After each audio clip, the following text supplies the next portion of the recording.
ran away from heartbreak. Got nothing in return for my pain. I never thought I'd be so empty, so alone and afraid.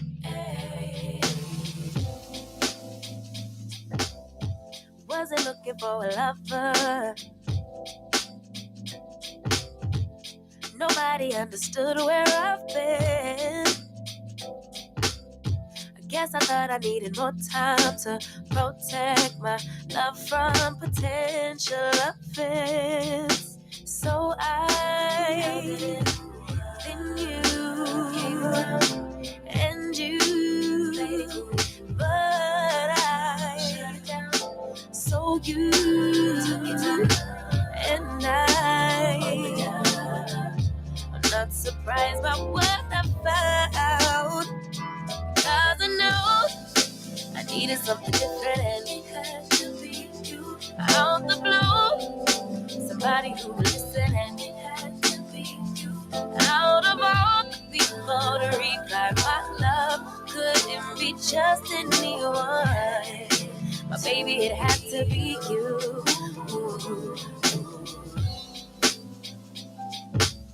I didn't seem to notice that you were checking for me. We were just friends,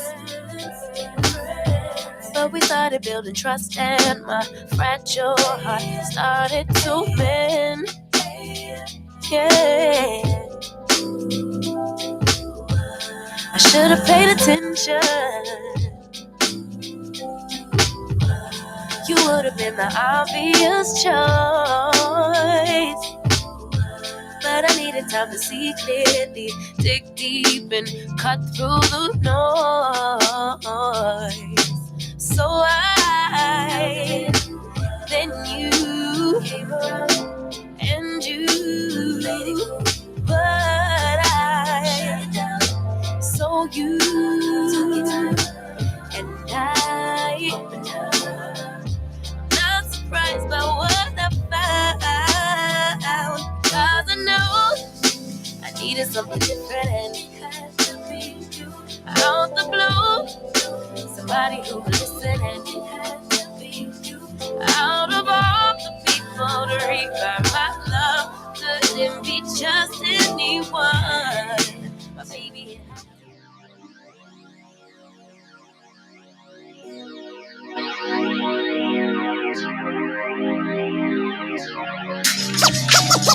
Nathan, Nathan, Nathan, Nathan, Nathan,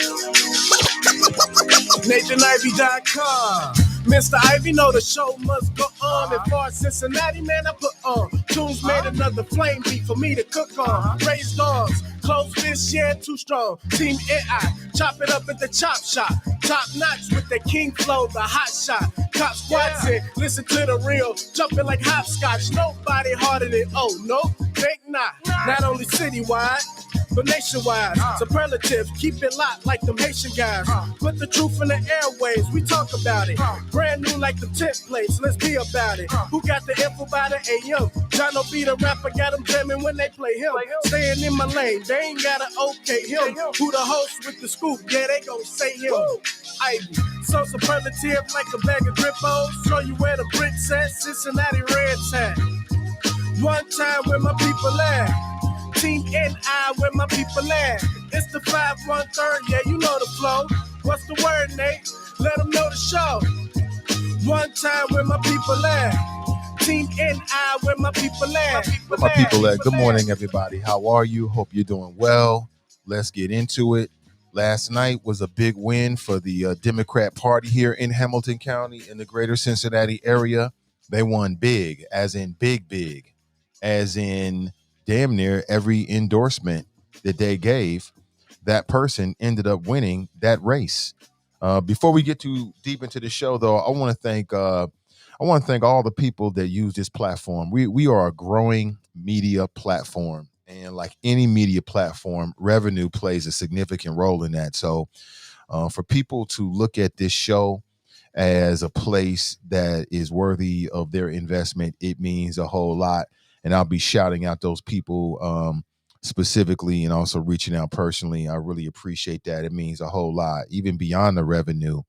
It means a whole lot. Some people are invested in me personally, and some people realize that the platform reaches a significant element in the audience here of the population here, and we grow every single day. Someone sent me this, man. I had no idea as I was on the news. I was not my intention. As I told you, I want to go to all of the winter parties, and I couldn't get everywhere, so I tried to hit the ones that were within my reach and powwow with the people and just be in the vibe and just enjoy the environment. And I did just that. I'll tell you all about it. Ran into a lot of familiar faces last night. But of course, I was hoping that Aftab Pureval was going to win because I thought that David Mann was like, it was like going into a time machine back into the past. And at least it seemed as if I was not out of step with the people. The vast majority of voters who voted in the Cincinnati mayor's race voted for now Mayor-elect Aftab Pureval.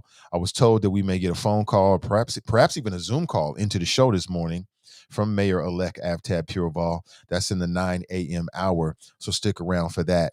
Please like and share the show. Perhaps you may have some questions or things like that. Didn't get a chance to do a stand-up interview last night, but as you can see, I was on the scene and I was taking pictures and video of the vibe and what was going on. And again, I'll share with that. I'll share you with that. I'll share everything I saw with you very, very soon. Very, very soon. When it comes to Cincinnati School Board, you did have some winners. When it comes to Cincinnati School Board, you did have some winners. Mary Weinberg came as the number one vote getter, followed by Mike Morosky. Some people might be surprised by that. Some people I talked to thought that Mike Morosky would be the number one vote getter. Dr. Kareem Moffitt and Brandon Craig. That's the full Democrat slate. Pam Bowers did not win. I saw what she posted on Facebook. She was very gracious in the loss. Showed some class in the loss. And I think the story of the day is that Democrat endorsement. We had people in the, well, not people, we had one person who said that the Democrat slate was poisoned. I didn't believe that. But my question for you is, now the big story is the Dems win big in the local election, but why? But why? That's my question for you. I want you to chop on that. I want you to chop that up for me this morning, choppers. Why did the Democrats win so big? Of the 9 endorsed candidates for city council, 8 won. 8 won, which I don't know if that's ever happened before. You have to get the political historians out. I want to remind you that coming up tomorrow, Black Political 101, they're going to be doing a live stream from Bar 29 from 6 p.m. to 8 p.m. Cincinnati Digital Media will be taking care of the live streaming duties for them. Looking forward to it. We're actually going to stream it live on our Facebook page as well. It's open to the public. The event is from 5 p.m. to 9 p.m., but the live stream is from 6 p.m. to 8 p.m. All right. I may make a brief appearance on camera, but other than that, I'll be behind the scenes. Good morning to you. So what I'd like to know is, in your opinion, why did the Democrats win big? This don't have to be some super deep answer. You know what I'm saying? I've got my own thoughts about it, but I think that'll be the question that people will be asking themselves today. And I still don't have all of the numbers when it comes to the turnout. I'm going to be checking out the Hamilton County Board of Elections website. So let me tell you who's your new city council persons elect. And this might be a cause for excitement because you got Aftab Pureval coming in. He'll be your new mayor for 4 years. And for the next 2 years, you've got 8 Democrats. 8 Democrats and 1 Republican. The only Republican on city council right now is Liz Keating. Liz Keating. Now, she was endorsed by the Charter Committee, but was being read, and to my mind, the reason why she won was bigger than a Charter Committee. She was able to raise $240,000, which means that you can project yourself into people's homes, right? That's big. That's real big. The only endorsed Democrat who did not make it to city council was Philip O'Neill. Shout out to Michelle Dillingham. She finished, I believe, in 10th place. She finished. So here's your top vote getters from the most votes to the least votes that made it on city council. Jan Michelle Lemon Kearney, Greg Landsman, Reggie Harris, Mika Owens, Victoria Parks, Scotty Johnson, Jeff Cramdering, Mark Jeffries, Liz Keating. Liz Keating made on city council with 17,156 votes. Jen Michelle got the most votes on city council with 28,161, as is being reported as of right now. Let me refresh this. I'm on the Hamilton County Board of Elections website, and that's the website you should really go to, because that's the website that all the media types are going to go to. So you should go there first. Just future heads up. Okay, I just kind of lost it here. There's just so many races. Let me scroll back again. Okay, there it is. Okay, it's refreshing. So there might be some changes here or there, but as I understand it, that is pretty much going to be your city council. Now, one surprise of the night, at least for me, because I was at her party, was Elizabeth Ty. They had a party over at Comfort Station in Walnut Hills. I was over there, and the mood was good. I can't remember if I heard that I think that they announced that she was up. Okay, so the wifey and I was able to pull the wifey out. So she was making the rounds with me, which is always great. She works in the community, so she's out there too. And as I left, people were good spirits. I saw all kinds of folks. I saw Lincoln Ware, Iris Rowley. I saw Stefan Pryor. I ran into Sergeant. I'm sorry, not Sergeant. Oh my God. No disrespect. Captain. What the hell? Somebody gonna stream me out. Yo, Captain Danita Pettis. And we had a good laugh, choppers. Now, that's like a running joke, man. Me and Reynolds be the first ones through the door when she let whoever it was have it. White folks on the Cincinnati police force messing with that sister. And she stood up strong and let them know, like, not right here, not today.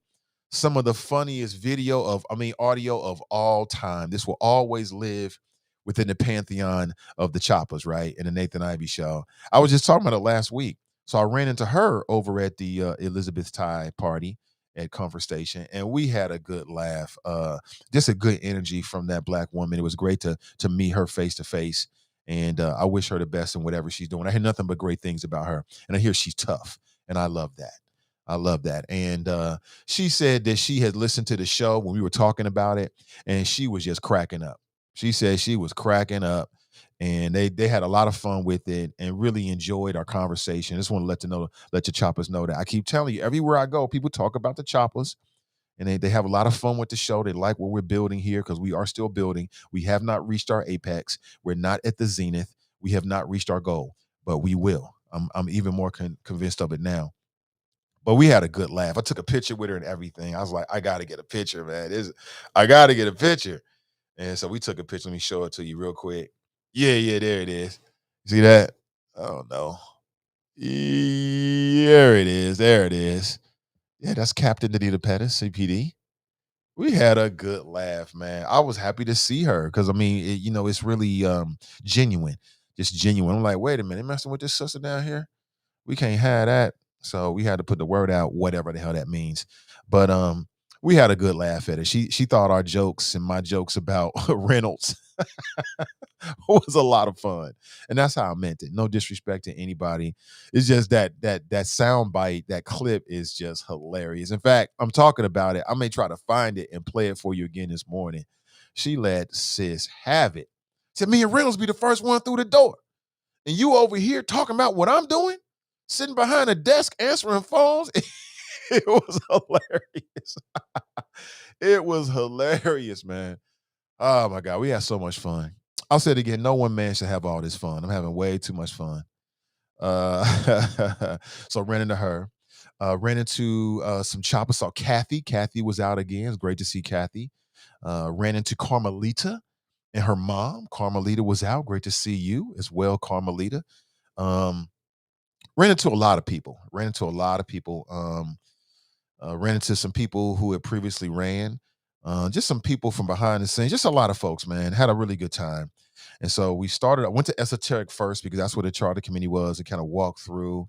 Ran into DJ Nate the Great over there. Saw Ozzy, Cedric, Denson. Of course, they'll be putting together the Black Political 101 event tomorrow. Got a chance to talk to and meet some of the charter folks. And Then left there, went over to the Elizabeth Ty party. I walk in, it was super packed. I've never went to Conversation and seen it that packed before. I mean, it was wall to wall. Saw Pastor KZ Smith and his beautiful wife, the first lady over there. Good people, man. I'll say it again. Corinthian Church helped me and my family at a time when we needed it. They came through for us. I'm always going to be sympathetic and very fond and biased toward my Corinthian church family over there. Always, forever. I never forget people that roll with me. You rock with me, I'll rock with you to the end, period. So it was great to see them. It was great to see Elizabeth and Rodney and everybody. And again, when I was there, the mood was great. We get home, and I'm like, I'm up early every morning. So I think yesterday I was up at 4:30, right, getting it in. And so by 10:30, 11, I'm out like a light. I need to be out so I can replenish to do the show in the morning. Man, the wife and I crawl into bed together. I look over at the Hamilton County Board of Elections, and what do I see? Elizabeth Todd loses. Dante Johnson wins. This is how close the race was. Dante Johnson won with 8,764 votes. 8,000, if I said 800, 8,764 votes. Elizabeth Ty came in second with 8,512 votes. So we're talking about a difference of 200 and roughly 52 votes. 252 votes. So congratulations to Dante Johnson and his team. But I think the message of the day is that the Democrat endorsement, the Democrats are running Hamilton County, period.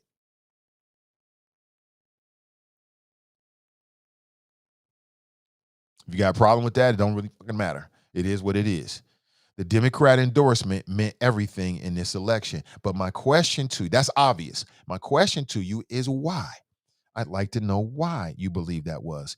513-873-7134. Now, I want to spend some time talking about this and getting your thoughts about what happened on election day, including the controversy surrounding Brian Gary. And again, I want to say shout out to all the people that ran, because at least you had the moxie, the courage to get out there and run. I want to thank all the people that ran, no matter where you placed. I ran into Evan Holt over at the Elizabeth Ty gathering as well. And he said he ain't going nowhere. So I want to say congratulations on some level, because if you did your best and you work hard, no matter where you placed or how many votes you got, you're going to get something out of it. If nothing other than learning how to go hard in the paint. And I think that can be very rewarding depending on what you do with that moving forward. So all the people, no matter where you place, I just want to acknowledge your courage. I want to acknowledge your willingness to get out there and serve, no matter where the votes ended up. Because a lot of people don't win their first race. A lot of people don't win their first race. They may win their second race or their third race. A lot of people don't do that. So I want to acknowledge, because a lot of people talk a lot of ish, but they don't never do a goddamn thing. A lot of people talk about what the politicians need to do, but there are people out there that decided, I'm gonna put my name in the ring. I'm gonna get here and get these signatures. I'm going to these forums. I'm gonna try to raise money, and they tried to do their best. So I want to say congratulations, and I want to acknowledge all of the people that ran, no matter where you place. But of course, I want to say congratulations to all the winners. So all of the winners, I want to say congratulations to you. And for the Democrat Party, man, y'all gotta they got there are no excuses. I don't know who I heard from. This might have been Aftab himself who said this to me, that there are no excuses. You got Aftab Pureval, who's going to be the new mayor. You got 8 Democrats, okay? And not only do you have 8 Democrats, but from what I've been reading, this particular slate, from the outside looking in, appears to really work together. So you got 8 Democrats who are willing to work together. As I read somewhere this morning, they each contributed about $8,500 back to the Hamilton County Democrat Party, so the Hamilton County Democrat Party could do what they do. So, there's 2 stories here. One of them is not that nobody's surprised. Number one, it takes money, money, MONEY. It takes money to win in these local elections. If you can raise money, then you can project yourself out there. Look at Liz Keating. All right. Number 2, The Democrats are running Hamilton County. They run the city politically. At least this go round. At least this go round. They run the city. Who's going to run this town tonight? It's called the Democrat Party. Simple as that. Simple as that. School board, judge, District 2, city council. They damn near ran the table. They only lost one There's only one endorsed candidate, as I understand it, that did not win. That was Philip O'Neill. And then we can debate as to what that is. Maybe that says more about the way he ran his campaign. I don't know. I haven't gotten that deep into it now, but just some cursory thoughts. I did talk to Scotty Johnson. He said he's going to give us a call about 8:30 a.m. That's right, Scotty Johnson. And this kind of sort of underscores some things that we've been talking about. Like, voters didn't hold the whole text messaging Gang of Five thing against the Democrats. And there's no reason why they should. It was BS. It was inconsequential. It wasn't kitchen table. And I think that most voters could see it was just some BS. Again, in no way do I want to throw shade toward anybody, because those people, men and women, people that I supported, privately, and then people who I was like, hell no, publicly. I want to thank them all for running, because, they decided to put their name in the hat. I want to believe that each and every one of those individuals was doing it for the right thing, because they wanted to lead in a way that's positive for the community. I want to believe that. But damn, I'm glad that Bessie Sonderman lost. I'm going to be honest with you. Hail to the no. I'm so happy, because in my adult lifetime, it seems like Cincinnati voters love to have a damn clown on city council. We love to have a clown on council. And as I see it right now, I'm not sure we have that. This city loves to put a damn clown on council. And this go around, I don't believe that we have that. I don't know Liz Keating. She wasn't on the show. We didn't talk with her, but I heard some things from people whose opinions I trust, who said good things about her. You know me, I got to go by my own thoughts. But for now, I'll rest on that. With opinions from people that I can trust, and I think they know what they're talking about. But I'm so damn glad that we don't have to deal with that. I'm so glad Tom Brinkman lost, so we don't have to deal with this nonsense. We did all of that. We did the games and the partisan bickering and talking about dumb ish and playing games with the shootings. I'm just so happy that, the table can be set clean, and maybe we can get some serious minded people down there. They're going to work together, not bicker over dumb ish, right? Run around here talking about some damn text messages. I told you, nobody cared about it. Nobody cared. Nobody cared about no damn text messages. It was irrelevant from day one. It was nothing but a way at that time to try to make PG Sittenfield and other Democrats look bad. That's all it was. It was nothing more than that. Nobody cared about it. It's not putting no money in your pocket. It's not dealing with any disparities. It don't build equity. It don't do anything. It's not policy. All this nonsense about corruption. It looks as if the Democrats, the Republicans, and Republican operatives tried so hard to pin this on the backs of every single Democrat, but it looks like the people could see through that nonsense. Corruption. I mean, yeah, we have some people that got caught with their hand in a cookie jar, but that don't mean that the whole orchard, that every apple off the tree is rotten. Doesn't mean that. Don't mean that at all. People saw through that, or did they? I don't know. Choppers, you chop it up for me and tell me. The Dems win big in Cincinnati and Hamilton County, right? We got that. But why? That's my question. But why? 513-873-7134. It appears that voters took that Democrat slate and went straight check. That's what they did. But why did they do that is my question. Why did they do that? That's what I'd like to get your thoughts about. Again, nobody has to be wrong. We're all sort of, budding political scientists in this, right? But you tell me what your thoughts is about it, or your thoughts are about it. I'd like to get your thoughts about it. And you tell me, 513-873-7134. Yeah, somebody's saying Elizabeth Ty, she ended up losing. Again, when we left her party, the mule was high. I think at that point, 66%. The last time I looked at my phone to check the Hamilton County website before I left, I think 66 or maybe it's a little bit more than that had been reported. When we went to bed, which is about, I don't know, 11 or something, just as I'm falling asleep, I look on here, I'm like, what? So, I know that turned the mood. I thought that Liz Tyer to me, she was way more visible than Dante Johnson across the board. And I'm not just talking about this platform, but across the board, I think that she was way more visible. But again, that Democrat ballot. Speaking of which, what in the fuck was Brian Gary thinking of? Brian, if you're out there, I love having you call in, bro. What in the hell? I mean, first you had the thing going on with his former campaign staffer, right? We talk with her, right? That looked bad. I don't care. Nobody says that looked bad.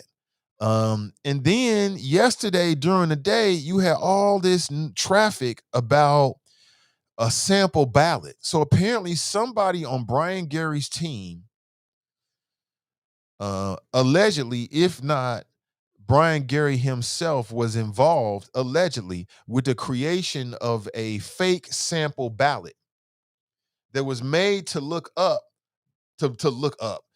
just like, I'm black, to look just like the Democrat ballot. Look just like it, only it was like darker paper or something like that. Like, what is this?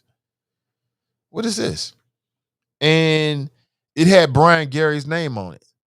So Brian Gary goes on Twitter and he's like, well, on behalf of my campaign, I would like to apologize. Our marketing director released this unapproved and against the wishes of our campaign. We have since stopped hanging it out and sincerely apologize for any confusion.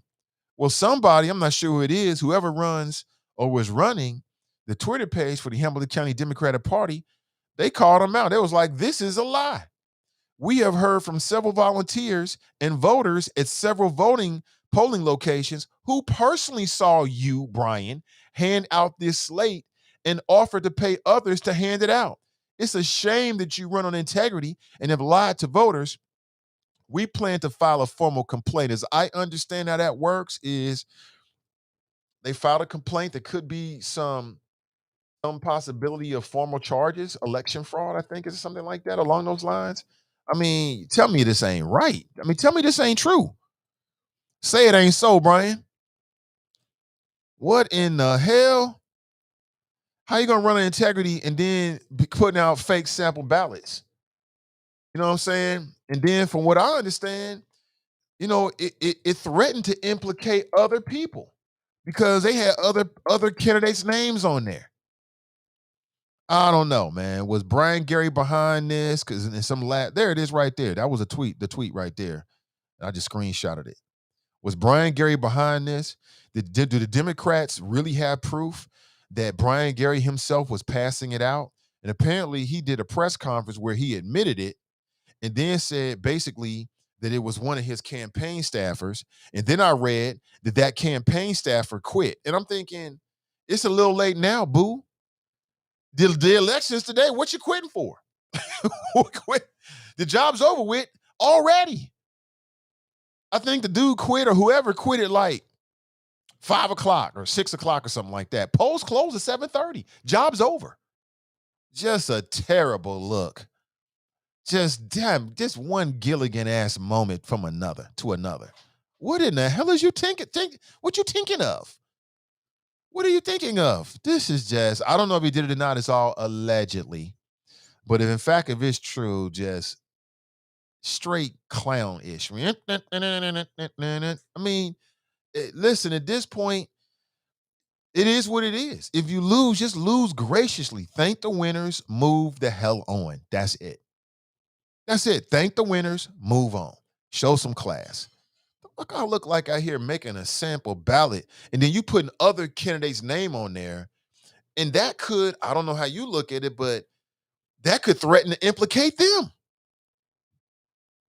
You win, you lose, period. You move on with your life. So, I don't know, y'all, but I'm going to say it again, and Brian may not like this, but when I talk with his campaign staffer, I believe some of that. I thought that she was on point with some of what she was saying. I'm be honest with you. I'm like, I ain't saying she was completely 100% like, I'm not sure what the correct word is. I think that she has some issues that, came out and we could talk about. But I thought that some of that stuff she was saying, it was ringing true on some levels. That's just me. That's just me. That's just me. Right. And then this happens. I mean, who out here doing this? And how you think you're going to get away with this? Let me see if I can find the actual ballot. I think I took a screenshot of it. And I'm like, wait, you can't do this, yo. You out here implicating other people and all this kind of stuff. Anybody trying to go down with you.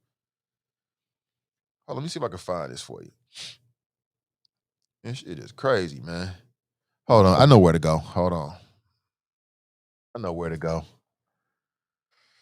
Give me 1 second. I want you to see how closely these ballots were. One was a fake ballot. The other was a real ballot. You know what I'm saying? I mean, just when you lose graciously. Just lose with the same class and dignity that you should win with. That's it.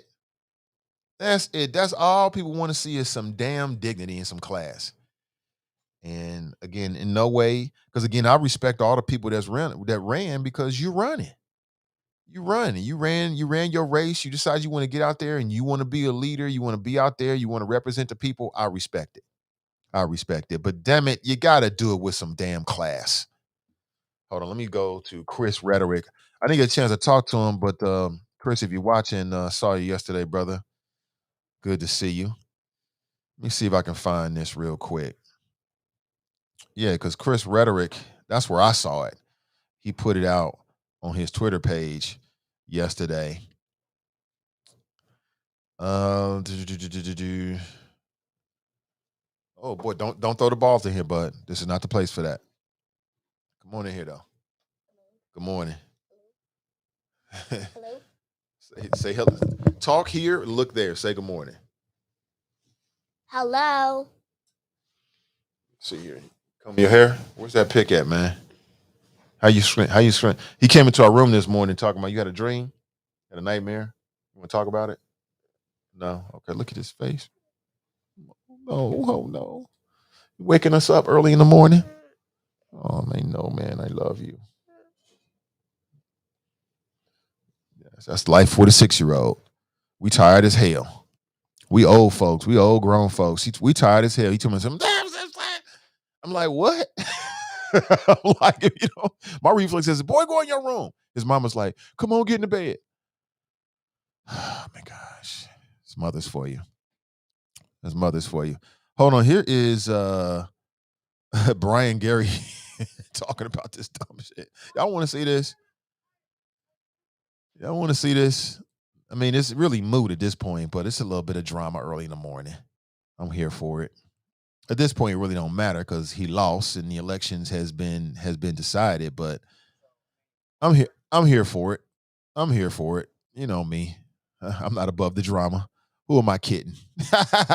Who am I kidding? Stop fronting. Hey, check this out. Can you talk just a little bit about how you first learned that the cards were in existence and maybe how they got to you said there's only a handful of them at maybe 1 or 2 polling places. How did they get there? Okay, so I think there were less than 10 hand cards ever handed out, as far as I know. Because when I heard about it, we pulled them all in. Do you know how you heard about them? So let me think about this real quick. So Brian Gary says that there's less than 10 because when he heard about it, that shit don't make, excuse my language, my son's over there.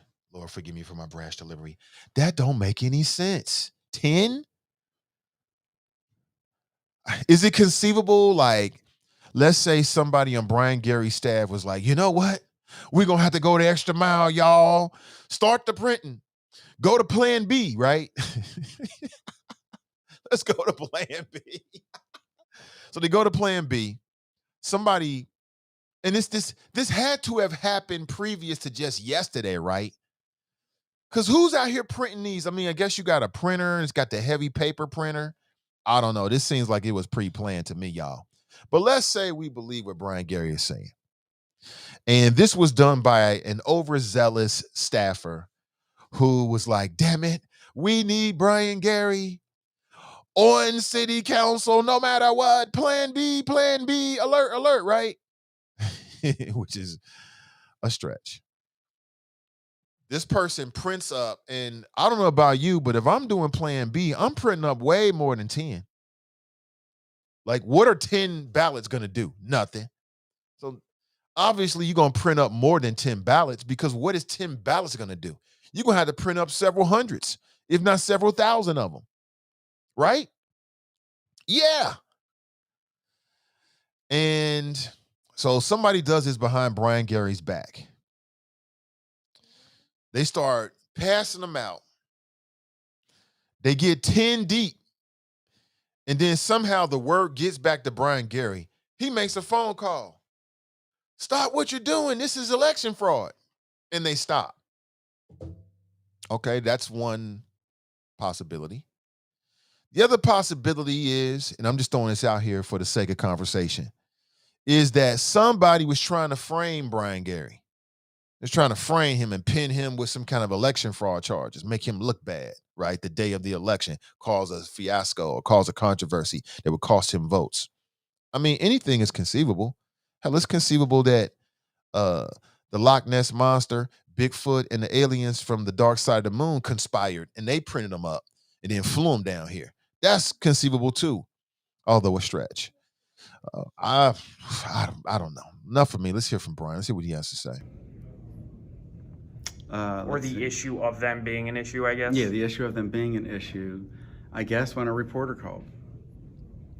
And you mentioned earlier that you talked about it being First Amendment protected speech, and there's a lot of slate cards. Can you talk a little bit about that and more of what the intention was behind the overall piece? Yeah, the overall intention was to get good Democrats out there, that there are Democrats that are not endorsed Democrat, of the Hamilton County Democratic Party. Just because you're endorsed by the party, what is it?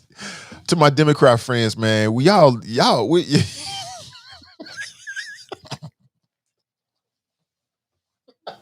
said, endorse Democrats. Nah, homie, that endorsement meant a whole lot. It meant everything. What the fuck is he talking about? Oh my God, I need some water. Oh my gosh, he is hilarious. Tell us something. The endorsed Democrats. No, homie. Those air quotes mean a whole. I don't thank you, son. Look at my boy about to give me his water. I'm good, Joe. I like that coat. Look at you, stylish. Oh, look at the wifey. Thank you. You say you need some water? What the hell? Oh my God, I'm blessed.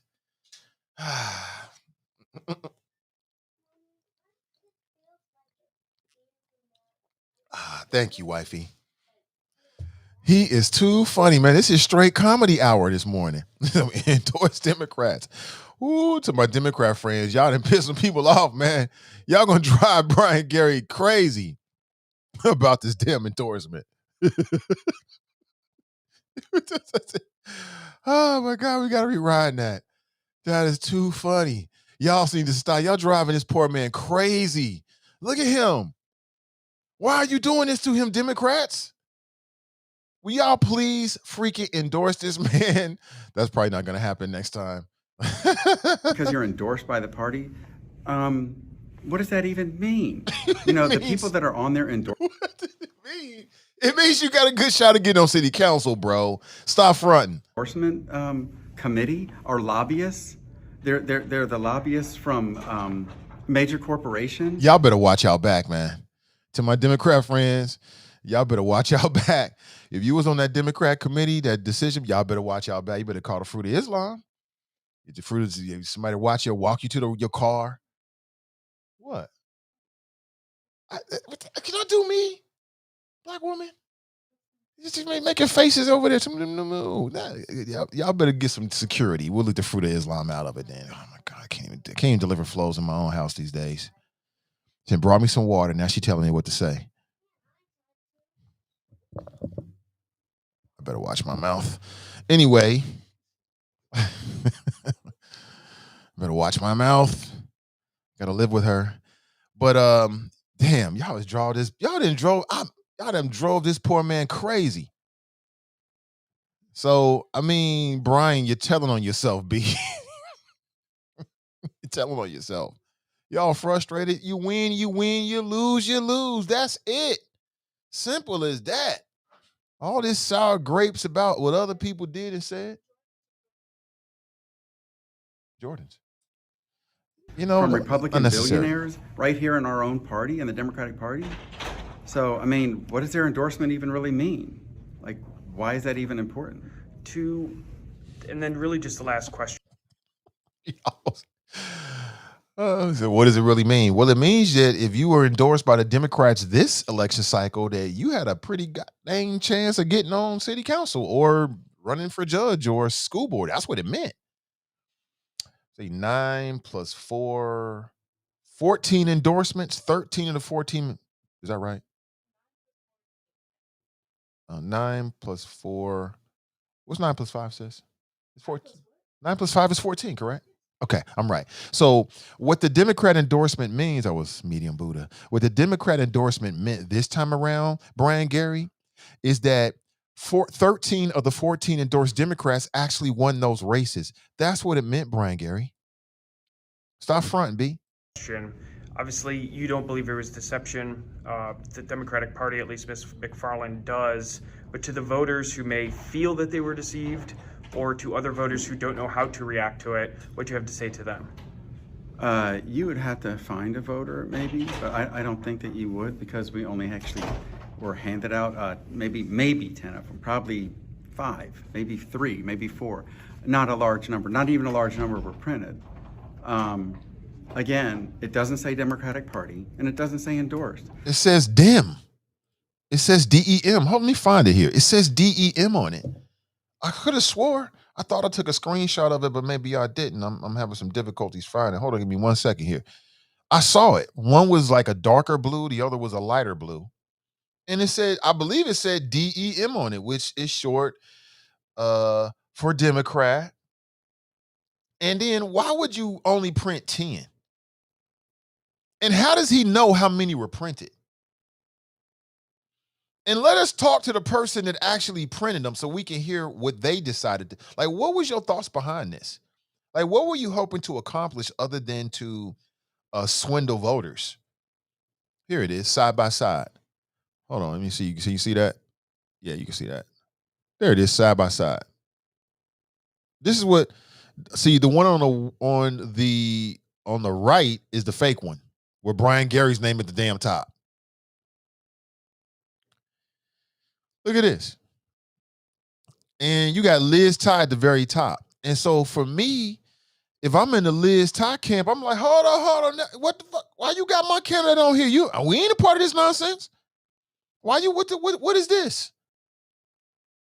And you never know how that might have, because this happened, when was this all reported? I don't think the polls were closed.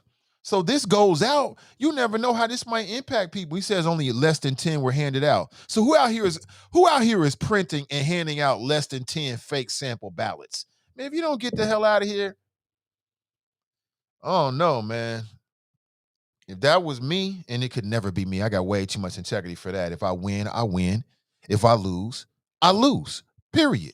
Come back better. Simple as that. But let's say hypothetically in another multiverse, I did something like this. I can't even really speak it. It's so far from who I am, but I ain't still doing no stand-up interviews.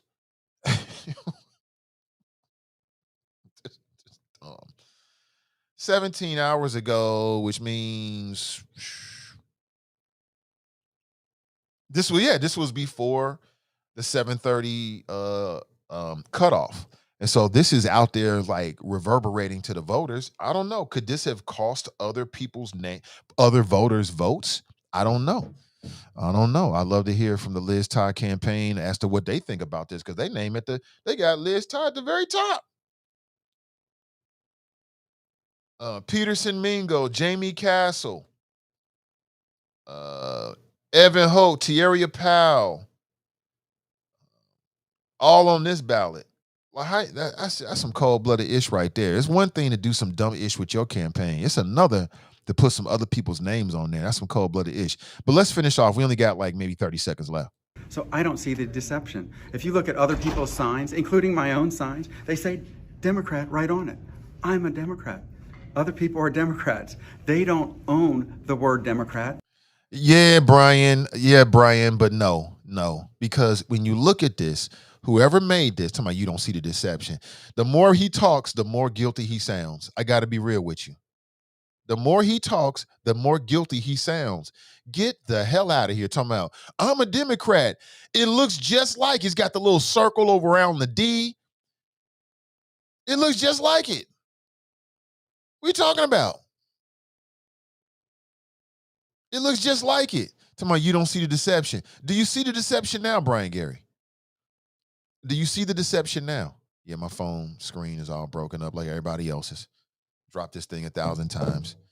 So I don't know what he did or if he didn't do it or not. I just know this interview is just incriminating as hell. And they don't own the ideals of the Democratic Party. Oh, boy, they don't own. Oh, my God. Y'all done hurt this poor man's feelings. Where y'all better check on Brian Gary. Y'all should check on him. Y'all done drove this man crazy with them damn endorsements. Y'all drove him nuts. Come on, B. Put together a quality campaign. Put together a quality, quality ideas. Run your best race and win or lose on the merit of your ideas and your hard work. That's it. You don't get nothing more than that. You know what I'm saying? Don't be sour grapes. You didn't get it. If that was me, if I wanted Democrat endorsement, probably I may be like, damn, I really want it. If I don't get it, I don't get it. They give it to somebody else they thought was more qualified. Simple as that. Nothing more. Run your race. Run your race. Christopher Smithman ran and won as an independent. So there's recent history that is done, that is possible. Go back and recreate his steps. It's possible. You know what I'm saying? Raise your profile in the city. Create authentic connections with people. Not to say he doesn't have that, but create authentic relationships and connections with people. You know what I'm saying? Do your damn homework and know about the issues and come up with quality ideas. And then, everything is not meant for you. Everything ain't meant for you in life. You might want something real bad and God say no. You got to be able to accept that and move on. But I don't know how it feels to run for a campaign and lose. It might hurt. I don't know. So, again, just a little comedy here in the morning, straight comedy. For me, this interview is incriminating as hell. It makes Brian Gary look bad to me. In fact, it's so incriminating and so hilarious, I want to run it again. Can you talk just a little bit about how you first learned that the cards were in existence and maybe how they got to you said there's only a handful of them at maybe 1 or 2 polling places. How did they get there? Okay, so I think there were less than 10 hand cards ever handed out, as far as I know. Because when I heard about it, we pulled them all. Well, the question is, the Democrats say that they have people that saw you, Brian, passing it out. So how many did you pass out? And is there a smoking gun out there? Like, are the Democrats holding on to a photograph or something? Because that's the kind of thing that people, they'll take a picture of you. They'll take a picture of you passing it out. And then they'll sit back and hold it and let you hang yourself. And then hit you with that photograph. And then you'd be like, what? Okay, I'm pissed off. What you going to say then? I don't know. Just a bad look all the way around. But let me finish rolling this and then we'll roll out of here. What the hell did I just do?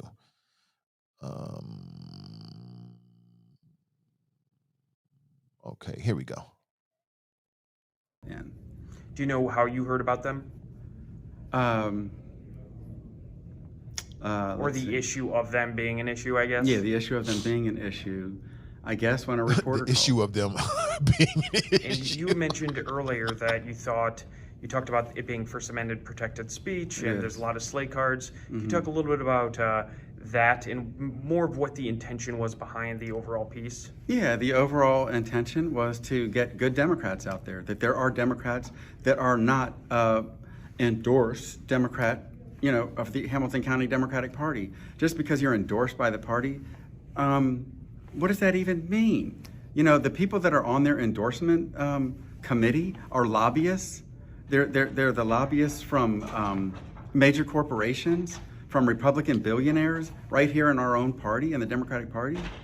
So, I mean, now listen. When we talked to Brian Gary here on the show, I challenged him on that. I'm like, yo, Brian. Now you talking ish about the Democrat process, but you went through it. And had you received the endorsement, you wouldn't be talking shit about them. I can't remember what he said. You know, some old goobly gop stuff. I don't know what he said exactly. But I asked him, like, wait a minute. How you gonna go try to get the endorsement, not get it, and then talk ish about it? It makes you look bad, bro. It makes you look bad. It makes you look as if they were justified in not giving you the endorsement. So what we're seeing here, folks, is, and I like to learn from all situations, like sometimes you can learn from other people's example, and in some cases, bad example. This is what not to do if you don't get an endorsement of any kind. Could be the charter, Republican Party, or whatever party, or PAC, or whatever. You don't do this. You just lick your wounds quietly and move the hell on with grace, right? And dignity, right? That's it. You congratulate the winners. You might be in your feelings at home, but you do that at home. Go get you a punching bag or something.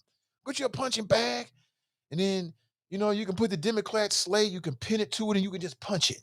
You do that quietly. You don't go in public and be talking trash like that, because you're going to blow your deal for the next time.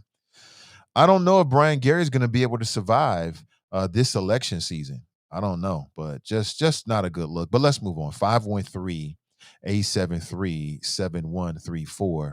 If you want to share your thoughts. A little bit of hilarity with the local election there. That was straight comedy. I'll be honest, everybody's laughing about it. As I was going different spots, people was talking about it. It was cracking up. Like, what's wrong with this dude? It's cracking up laughing about it. I mean, you win with dignity and you lose with dignity. And it may be hard because everybody wants to win. Everybody's a competitor. You might think I'm better than them or better fit or whatever, but it doesn't really matter. Keep your mouth closed, lick your wounds, take your ass on somewhere, open the door. You know, if you really care about the city, then it's bigger than you. It's not really about you anyway, right? You know, keep a presence in the community doing what all your work is, and move the hell on. That's it. Less than 10. Yeah, sure, right. You know what? Let's go to plan B, y'all. And we're gonna we're gonna print less than 10 fake ballots. We're gonna go through all the trouble of recreating a ballot that looks just like the Dems sample ballot, and then we're only gonna circulate 10 of them. That don't make any sense. But okay, B. Ashley writes, good morning, Nathan and Choppers. Happy hump day. Absolutely. Brandy writes, greetings. Keisha writes, grand risings, Nathan and Choppers with a Z. Tiffany writes, good morning, all. Brian writes, morning, all in the shot. Nakia writes, yeah, I was all in the shot. I didn't know it. I had no idea. I was sitting at home and I started getting text messages. I'm like, on the news? I wasn't on the damn news. Nobody talked to me. I had no idea. I'm just trying to be your eyes and ears like all the other folks there. I was the only black person there. I was the only person representing independent media that was there. And I'm going to continue to be out there until we reach our goal. So when they set up the reporters row, shit, I got the moxie. I'm going to be right there. I did the same thing. Now, you already know, if I got the moxie to travel all the way to Cleveland and go to Republican National Convention, push my way to center stage, right, on the floor of the arena and talk ish when Donald Trump is up there and I'm surrounded by Republicans, this shit in Cincinnati is child's play. That ain't nothing. That's easy peasy. Had security and Secret Service looking at me all crazy, coming over talking shit to me. I had Republican delegates telling me, I don't care what you have to say. If you don't sit your ass over there and shut the hell up before you catch these hands, I'm here for the peoples. That's easy. In Cincinnati, that's nothing. Daryl writes, good morning, Nate. And I'm going to keep pushing my way until we create our way. I'm never going to stop, ever. Callie writes, good Good morning. Congrats to Mayor-elect Aftab Pureval. Absolutely. We dodged a bullet on that one. Absolutely. Jocelyn writes, good morning. Super excited about Aftab. Naisha writes, let's go Dems. Nat writes, good hump day. Chopper. Same to you, Nat. Get to the chopper! Synovia writes, good morning, Mr. Ivy. Why? Because we stepped up and made a choice. By the way, what we need, what we want and need versus just letting things fall where they may. Standing united, we can change everything and anything. Let's show them what we got, Cincinnati. Absolutely. So my question to you is, what's quite clear, the big story of yesterday's election locally is that the Dems are running this town, right? Isn't that the question from Rihanna and Jay-Z and Yee? Is he just Yee these days? Who's going to run this town? Well, the Democrats are running this town. To the chagrin of Republicans and haters out there, they running the town. My question is, why? It's very, very clear. Brian Gary's like, what does it mean to be an course Democrat? That is funny, man. That is too funny, Brian. He can't even. I bet you he went home and was tearing stuff. Just tearing stuff up. Fuck the Democrats. Just throwing stuff around. It's too funny, man. I hate you. Y'all better watch y'all back. That is too much funny, man. Ripping paper. Dems, I hate you. Oh my gosh.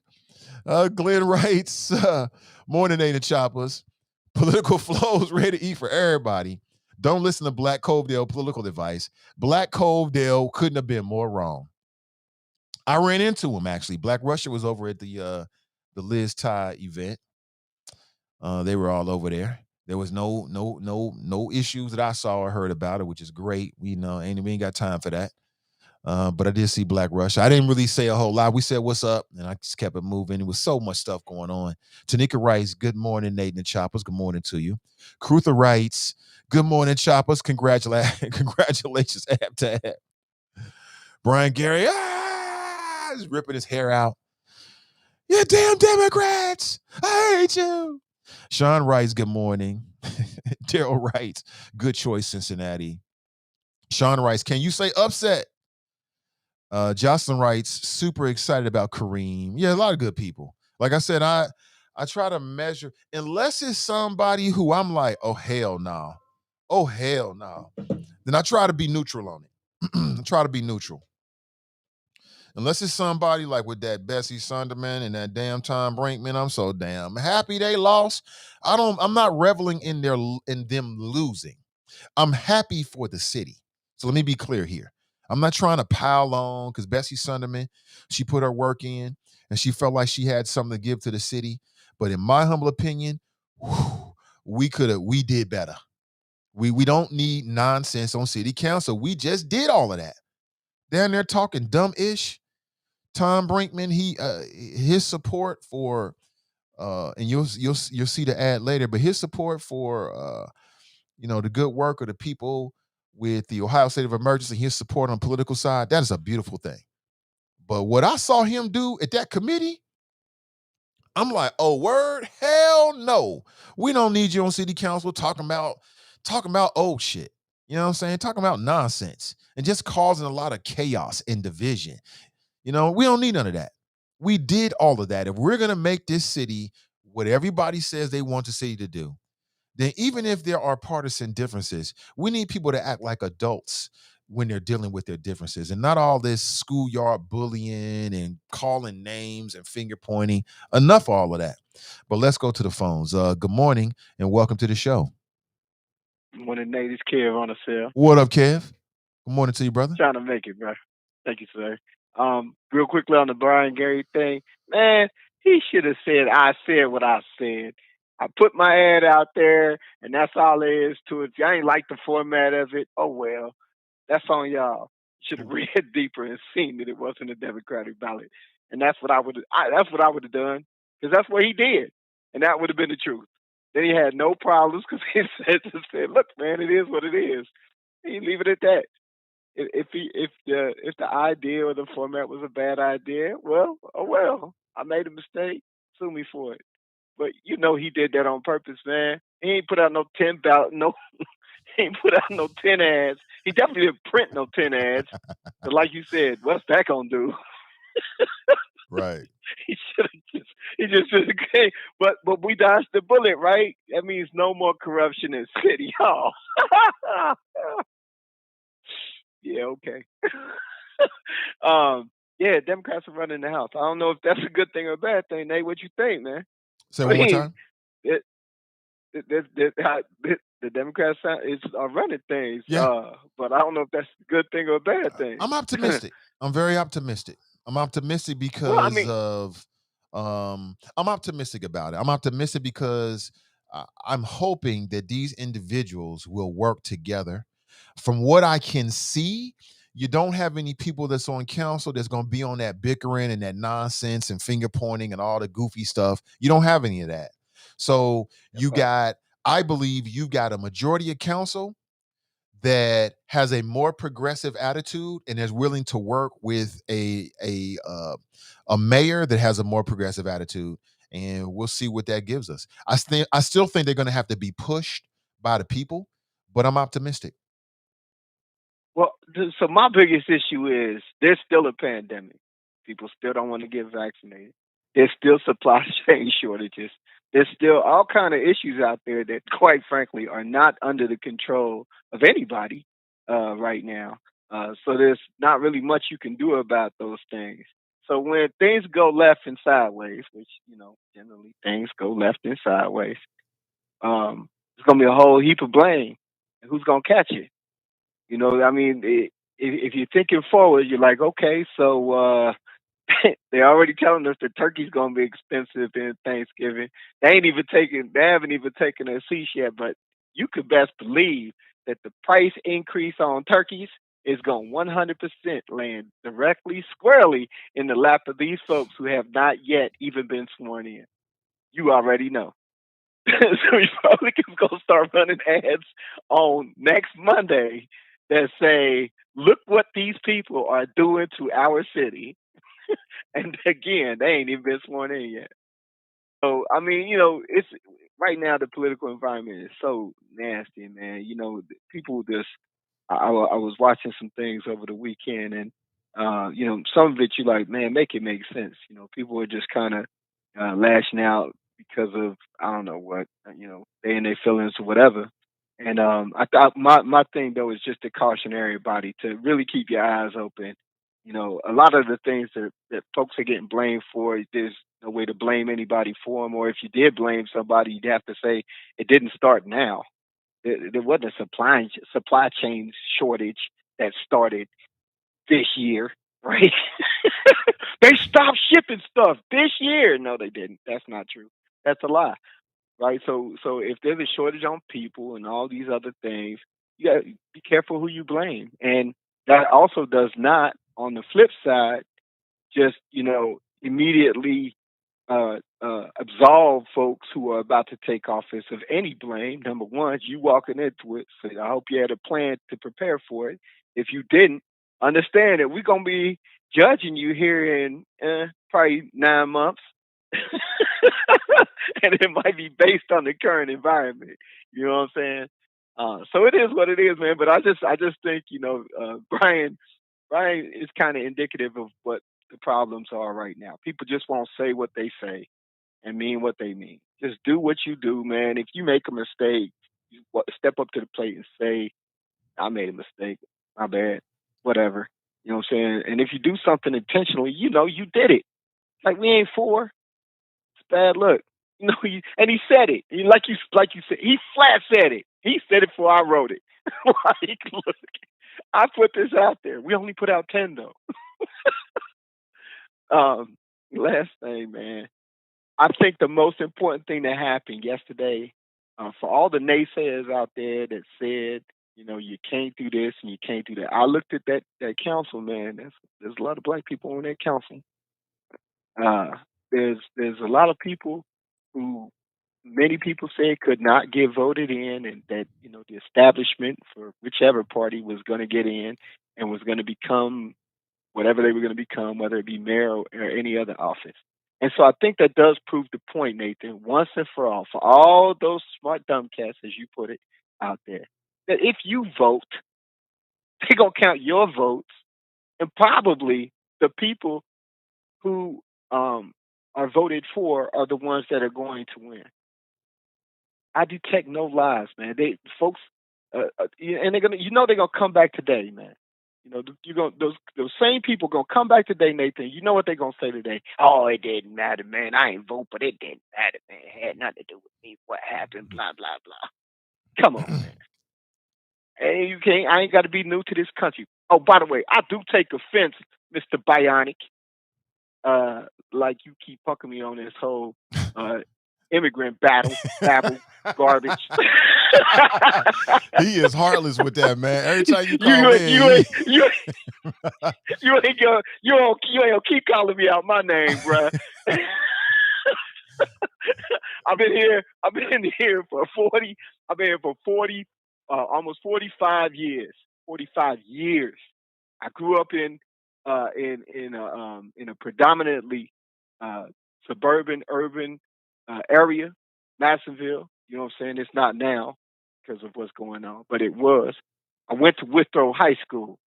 You know what I'm saying? So all of that stuff you talking about, bruh, that's garbage. I've seen this system inside and out, and I mean it the way I said it. And I said what I said. And I got blessed. Thank you, Jesus, that I got blessed and got some opportunities. But I've seen both sides of the struggle, bruh. So all of that noise you spitting, you can just keep that to yourself. Ain't nobody on that garbage. You see, you activated me, huh, Nate? I said he triggered you. He triggered me, bro. But anyway, blessings to everybody that went out and did their civic duty, man. It was a pleasure to do this for the first time. It won't be the last, and I'm still gonna take folks to the polls and keep putting out campaign material and keep pushing for the vote. Ain't nothing changed. The midterms are coming. Now they're coming for real. You know what I'm saying? You're already starting to see the political spin in the environment, and people are trying to, discredit folks with no better, alternative. Nate, they're telling you don't vote for this guy, but telling you that, but knowing that the other people are still going to vote, right? You don't vote for the people that they put out, just stand on your political morals and all this other garbage, you know what I'm saying? And then while they're telling you that, because they ain't dumb, they patting their people on the back like, watch how we discourage them so they don't show up, so we can just thrash any opportunity of this administration being successful. Don't fall for the head fake, man. We making a statement. We ain't going out here and vote for Joe Biden. Oh, the Republicans still showed up? Huh. That's interesting. Hey, Nate, man, be blessed, man. Stay safe. Love what you're doing. Keep doing it. Oh, most def. Kev on the cell. Appreciate him. We level up with every call. Call us up and help us level up at 513-873-7134. Real quick, the good folks over at the Ohio State of Emergency just want to get your attention for a quick minute, and we'll be right back. Can't sleep. It's hard to pay attention in school. I say mean things. I keep getting in trouble. I bully other kids. I'm just scared. No one sees my pain. Sometimes I want to die. So many of our children are facing trauma, but instead of seeing their pain and fear, we're labeling them bad, troubled, delinquent, or criminal. Let's look beyond their behaviors. Let's get them the help they need by helping them address the trauma they're facing. Help me feel safe. See me for more than my behaviors. Understand that my actions are how I communicate my fears. For more information, visit www.ohiostateofemergency.com. That's ohiostateofemergency.com. Great work, man. Shout out to Ron Hummons and his team, ohiostateofemergency.com. And go to that website. Now, I want to tell you that those spots are sponsored by the good folks at Renew Community Church. Their interests are our community. So they're working with the folks over at the Ohio State of Emergency. I want to make sure you know that. If you want to share your thoughts this morning, I throw the number back on the screen for you. There it is, Cletus. Call on in, 513-873-7134. Or as always, you can take a free ride on my thoughts and chill out. Let me do the heavy lifting and just tap into what's going on. TNT writes, the Democrat slate slips giving out that people look for election day, put them over the top. Yes, it does. My question for you is, we know the big story is the Dems win big in the local election. That's the big story. But my question is, but why? And perhaps one reason is that the voter turnout was low. And to those particular voters, maybe they didn't want to do a lot of homework. Maybe they were just like, you know what, we just going to go with this. What I will say is that the Democrat Party did put together a historic slate, vast majority black slate. There are now 5 black people on city council. They're all Democrats. I'll say it again. There is a majority of city council is black.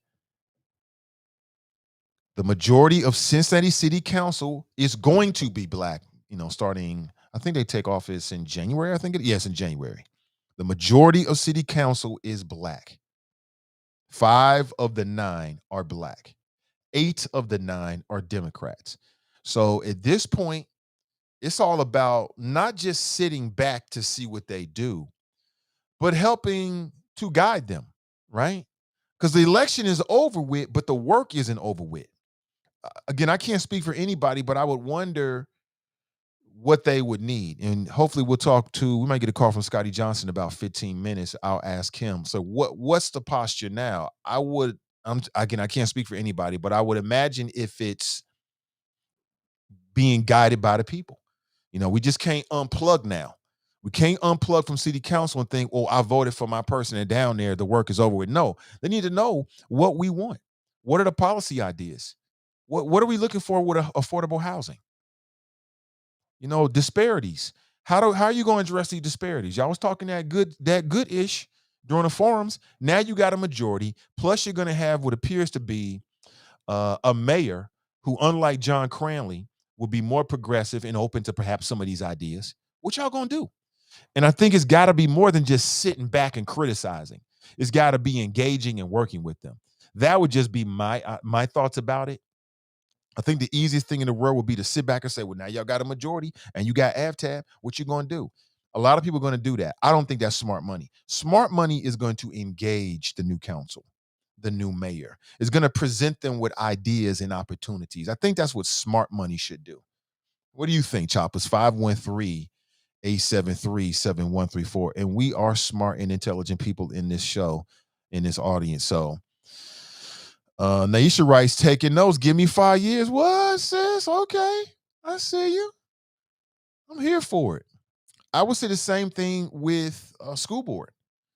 Smart money will engage them, not just sit back and criticize and what y'all gonna do and you didn't do what you said what you was gonna do. That's losers. Winners engage, right? We're winners. We will engage, present them with ideas and opportunities, come up with policy strategies, things like that. I think that's what they're going to need if they're going to be able to successfully lead and govern. That's just my opinion about it. That would be my posture, but I'd like to get your thoughts about it, right? A lot of folks are going to be like, what you going to do now? Okay, there's an element of that for sure, right? You asked for the opportunity, you got it, what you're going to do. We understand that. But if you're really serious about moving the needle, it should be about providing, because these folks on city council are just human. They ain't omnipotent. They're not godlike. They're just humans. They don't know everything, can't be everywhere. They're going to need us.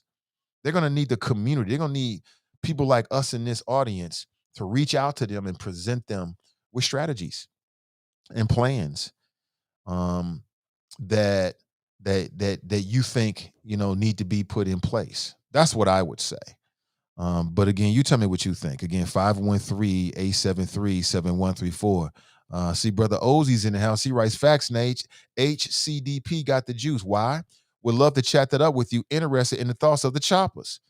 And perhaps you can chat with Ozzy tomorrow with the Black Political 101. They're doing an event over at Bar 29 on Reading Road from 5 p.m. to 9 p.m. And Cincinnati Digital Media will be helping with their live stream from 6 p.m. to 8 p.m. Okay. And, I think that's a question that I don't know. I have my thoughts, but I'm interested in what other people have to say about it. Ron is in the house. I just lost Ron. There's so many questions, so many comments coming in that this might be the kind of day where we just want to throw those comments up on the screen. How about we do that? Yeah, we just throw the comments up on the screen and people can check it out for themselves. I'm glad she lost too. Victoria Smith writes, good morning. I hope the new council and Mr. Avtab realize we have 52 neighborhoods. They should represent us all, not just a select few. Well, Avtab spoke about engaging all those neighborhoods. And what I would have to say is that we have to hold them accountable. And we also have to engage with the mayor and present strategies and plans and ideas that are workable, that are usable, that we want to see. I think that's what we have to do. Good morning to you. Charles writes, Brian Gary is a jackass. I'm not going to say that far about him. I mean, that's your opinion. I think that he desperately wants to be on city council. He desperately wants to be on city council. This is his fourth attempt. I think he got the endorsement last time. And I think at this point, I can't speak for anybody at the Hamilton County Democrat Party, but I would have to wonder if he would ever get a Democrat endorsement moving forward. I have to wonder if that'll ever happen. After something like this, I'd be very, very surprised. And again, I don't have any insights. I ain't talked to nobody. Nobody said a word to me. This is just me sitting here as a human being. I'd have to wonder if he'd ever, I'll put it that way. I'd have to wonder if he'd ever get an endorsement. Dale writes, exactly, Nate, engage the new mayor, enforce the issues important to black folks. Absolutely. Kevin writes, I think he's done running. I'm never here to tell another human being what to do. And if you feel like you got something to give to the community, I'm never the kind of person to dissuade somebody. Whether you got an endorsement or don't have an endorsement, I'm going to look at you all the same. Deanna writes, I was disappointed that Michelle Dillingham didn't win. I was too. I like Michelle Dillingham. I like her energy. I think that she could have brought something to city council. If it was me, I would have replaced Michelle Dillingham with Liz Keating all day. And I think city council gets better all day, every day. All day, every day. And that says nothing negative about Liz Keating. I don't know her. I have never spoken with her. This is just my opinion sitting here. I think council could have been better if you replace Liz Keating with Michelle Dillingham. That's just my personal opinion. But the voters don't feel that way. And she gets a lot of negativity, man. She gets a lot of negativity. There was a PAC that put out some campaign lit against her, some anti-Michelle Dillingham campaign lit. It might have worked. I don't know. Let's go to the phones. Good morning. Welcome to the show. Hey, good morning, comrade. What up? What up? Good morning to you. Black Russia. Yes, sir. Thank you. Hey, man, you look good yesterday, bro. Thank you. Nathan Ivey sticking. Hey, y'all, he ain't just talking that smack. Nathan Ivey out here getting it going. Oh, every day. I seen the transformation in this young man. Appreciate that, man. That's motivation, man. That's motivation. I appreciate you saying that. But yeah, I'm dead serious. I'll be getting in after the show today. Yeah. Okay. Nah, I want to say it out loud because people may not see you, pre-pandemic. And I wanted to give you props, openly, like, hey, bro, you ain't just talking it, you walking it about the healthy lifestyle. You looking great. Thank you. Hey, but I'll tell you what's not looking great. It's Cincinnati after last night, bro. Really? Hey, Dan, look, bro. It's about to be Mark Mallory days. He's back to the Stone Age, where it was 2% African Americans getting contracts. That was the slate. That was how we was looking when Mark Mallory was going on. When he had 7 Democrats and he only had 1 independent, 1 Republican. We back to them days. Really? I mean, we got some history behind that. I mean, look at those days when we had Mark Mallory. All we got was a streetcar, bro.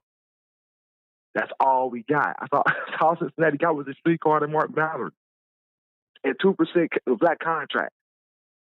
I'm just saying we're back to those days. What makes you say that, though? Because that's the Democrat. That's one of the Democrats that had a supermajority. That's been the history of it. When they had 7 people on council, and the only people on council that wasn't Democrat was Silverman and Windburn. I don't know if you remember that term. One of the worst terms in Cincinnati history ever. I think I disagree and with here that. we are. That, okay, you can. I mean, I'm just saying the history behind that is that when you don't have a whole lot of diversity of thought, people run rim shot. So, hey, no, but I am happy Michelle Dillingham didn't win, though. That was the highlight of the night. Because, I mean, at the same, you're sitting there saying that if we should have took Michelle Dillingham over Liz Kitty. It had all Democrats, no diversity of thought, everybody just going to be on the same page. Yeah, hey, man, at least Liz Kitty going to be down there the lone wolf. What's that? I think that Michelle Dillingham does present diversity of thoughts. Crystal has a question that's interesting. She says, what did we get with Cranley? Oh, well, Cranley, the record's going to show that you got record job growth, you got population growth, you got a whole bunch of stuff. More minorities got more money out of Cranley than Mark Mallory in the past few mayors by the numbers. So you got to look at the numbers. This ain't just me talking. This is about what the numbers are. So 10 years from now, we're going to look back and see that John Cranley's 2 terms in office was the best in Cincinnati history by far. Aftab got a lot to live up to it. You know, hey, we'll see if he does. But look, there should be no excuses from Democrats. You got 8 members of city council. You got the mayor's seat. It's all leftists. You know what I'm saying? Hey, they can do what they want to do. So if they don't get affordable housing that they like, ain't nobody got nobody to blame but them. Ain't nobody holding up nothing. Right. And I will agree with that. You know, that the challenge with the super majority the Dems have is it's a real opportunity, really, to be honest with you. I mean, one way of looking at it is if the Democrat Party, these Dems, along with AVTAC, come through, they will submit themselves and solidify themselves in power for whatever that means for the foreseeable future. And all of their goals, whatever their policy agenda is, they got an opportunity to really remake the city or to usher in the new millennia, right? It's all on them, at least for the next 2 years, right? Thank goodness. I would feel, really, I still lean toward 4-year terms. I really do. But we'll see. We'll see what they do with 2 years. Hey, 2 years is long enough to get your agenda across. It is. If you got 8 people sitting in the city council out of 9 for a Democrat, and you got a super left mayor, you should be able to do what you want to do. I don't know if AVTAB is super left. I'm not sure if that's the best way to describe him, but I know a lot of people do.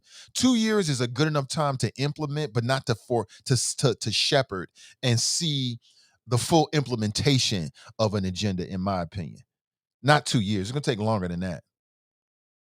Well, the shepherding agenda is going to be on the mayor anyway. I mean, council's going to be voting on policy. That's about all they're going to do. So if the policy is good, hey, we'll see a benefit in the other 2 years for the mayor. Otherwise, he'll be out of there too.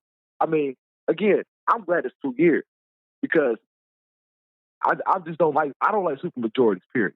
Like this, like 8 out of 9, like, oh man, all they're going to do is go down there and start playing patty cake. They in there now, and they ain't got no pressure. Well, but there is pressure. There's pressure to be a team player within the Democrat Party. Now, will that be good for the people or not? We'll have to wait and see, because if you're an endorsed Democrat and you just won city council, well, you now realize that the Democrats got a lot of sway. And so to me, on some level, there might be a pressure to stay in line, because if you lose that endorsement in 2 years, your ass might be out of here. But what does that mean, stay in line, though? I mean, that's what I'm saying. What's the agenda? By staying in line, I mean, work together. Be a team player. Work for the good of whatever the agenda is. Now, what that agenda is should be a conversation with community actors and not just the Hamilton County Democrat Party. But I think that's what I mean by that. Okay, I get the sense that it's just the structure of things. It's going to be AVTAB's agenda. And so if you're playing on AVTAB's agenda, because this whole team ran the Democratic Party this particular time around. So if you ain't on AVTAB's agenda, he gonna get you up out of there. I don't know if that's good or bad. We'll have to see.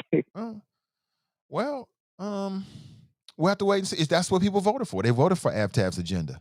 That's what they said they wanted. I think personally, I think AVTAB makes Cincinnati look a lot better than David Mann would have on all levels.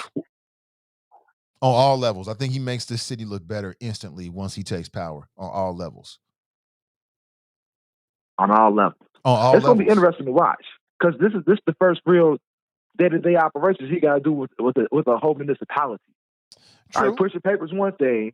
You know what I'm saying? How you got to run the whole city. So we're going to see how his SimCity skills are. He's going to do what everybody does. He's going to learn on the job. He's going to surround himself with good people, I'm sure, and he's going to learn on the job like everybody else does. I don't know. This dark times in Cincinnati. We're going to see. You said Stark time for Cincinnati? It's dark times. Really? It's dark. Damn. It's going to be, yeah. I'm not so optimistic. Man. I'm very optimistic. I'm not about this particular turn. Look, the Democratic ticket got around, hey, it is what it is. 35 candidates, people just said, fuck it, let me get the ticket. Right. That's exactly what they said. Yep. There was like, I don't know who these people are. They're undistinguishable. I'm just going to go with the Democrats said. And that's what they did.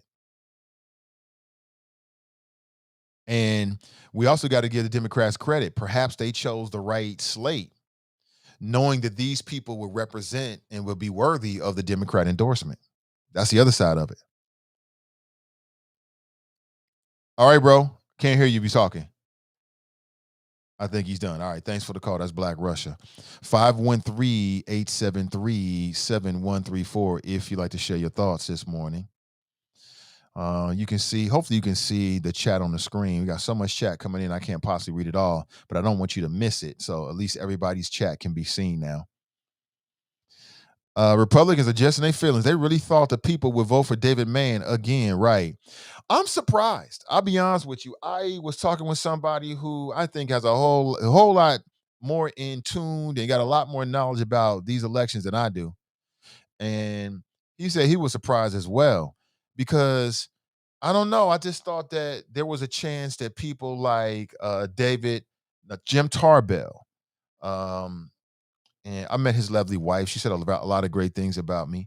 Again, shout out to the NAACP because a whole lot of people were at that awards banquet, and a whole lot of people got a chance to see and are more aware of this show. I'm forever grateful. I appreciate them. But I talked with somebody. They were surprised that Flynn, who had a name, who was on city council, did not win re-election. And so same thing with Jim Tarbell. And I'm slightly surprised as well. I thought they would do better. Just because of name recognition, I thought that because of name recognition, they would stand out from such a large field. But again, that Democrat ballot ran. Things. Let's go to the phones. Good morning. Welcome to the show. Is that me, Nathan? Yeah. What's up, Scotty? Hey, man. Good morning. Good morning, choppers. I just want to, first and foremost, Nathan, I thank you, my brother. Thank you for the business we did. And I want to thank the choppers, for their support. And it's time to get to work to make this happen, man. I really do appreciate it. I appreciate the citizens of Cincinnati and the choppers that showed their support, brother. It means a whole lot. Oh, man, congratulations to you. Now newly elected Councilman Scotty Johnson, man. How does that feel? We talked last night briefly, man. Has it sunk in overnight? I got to be honest, man. No, it really hasn't. It's sinking in now, brother, with the amount of emails and calls that I'm getting. But, Nathan, here is a golden opportunity, and I'm just going to put it where it is, man. Here's a golden opportunity when we have 8 Democrats and a Democratic mayor, a progressive Democratic mayor. And I'm going to put the pressure on it. There's no excuses. There are really no excuses to move the needle. There's really no excuses to move the racial divide. There's no excuse in establishing black businesses in Cincinnati. There's no excuses. So I said it. I'm accountable. I want to be held accountable, and I'm going to hold my colleagues accountable because I believe, Nathan, windows of opportunity don't open and stay open forever. Here's a golden opportunity to do what every last one of the people on the slate said, that was with me, said they were ready to do.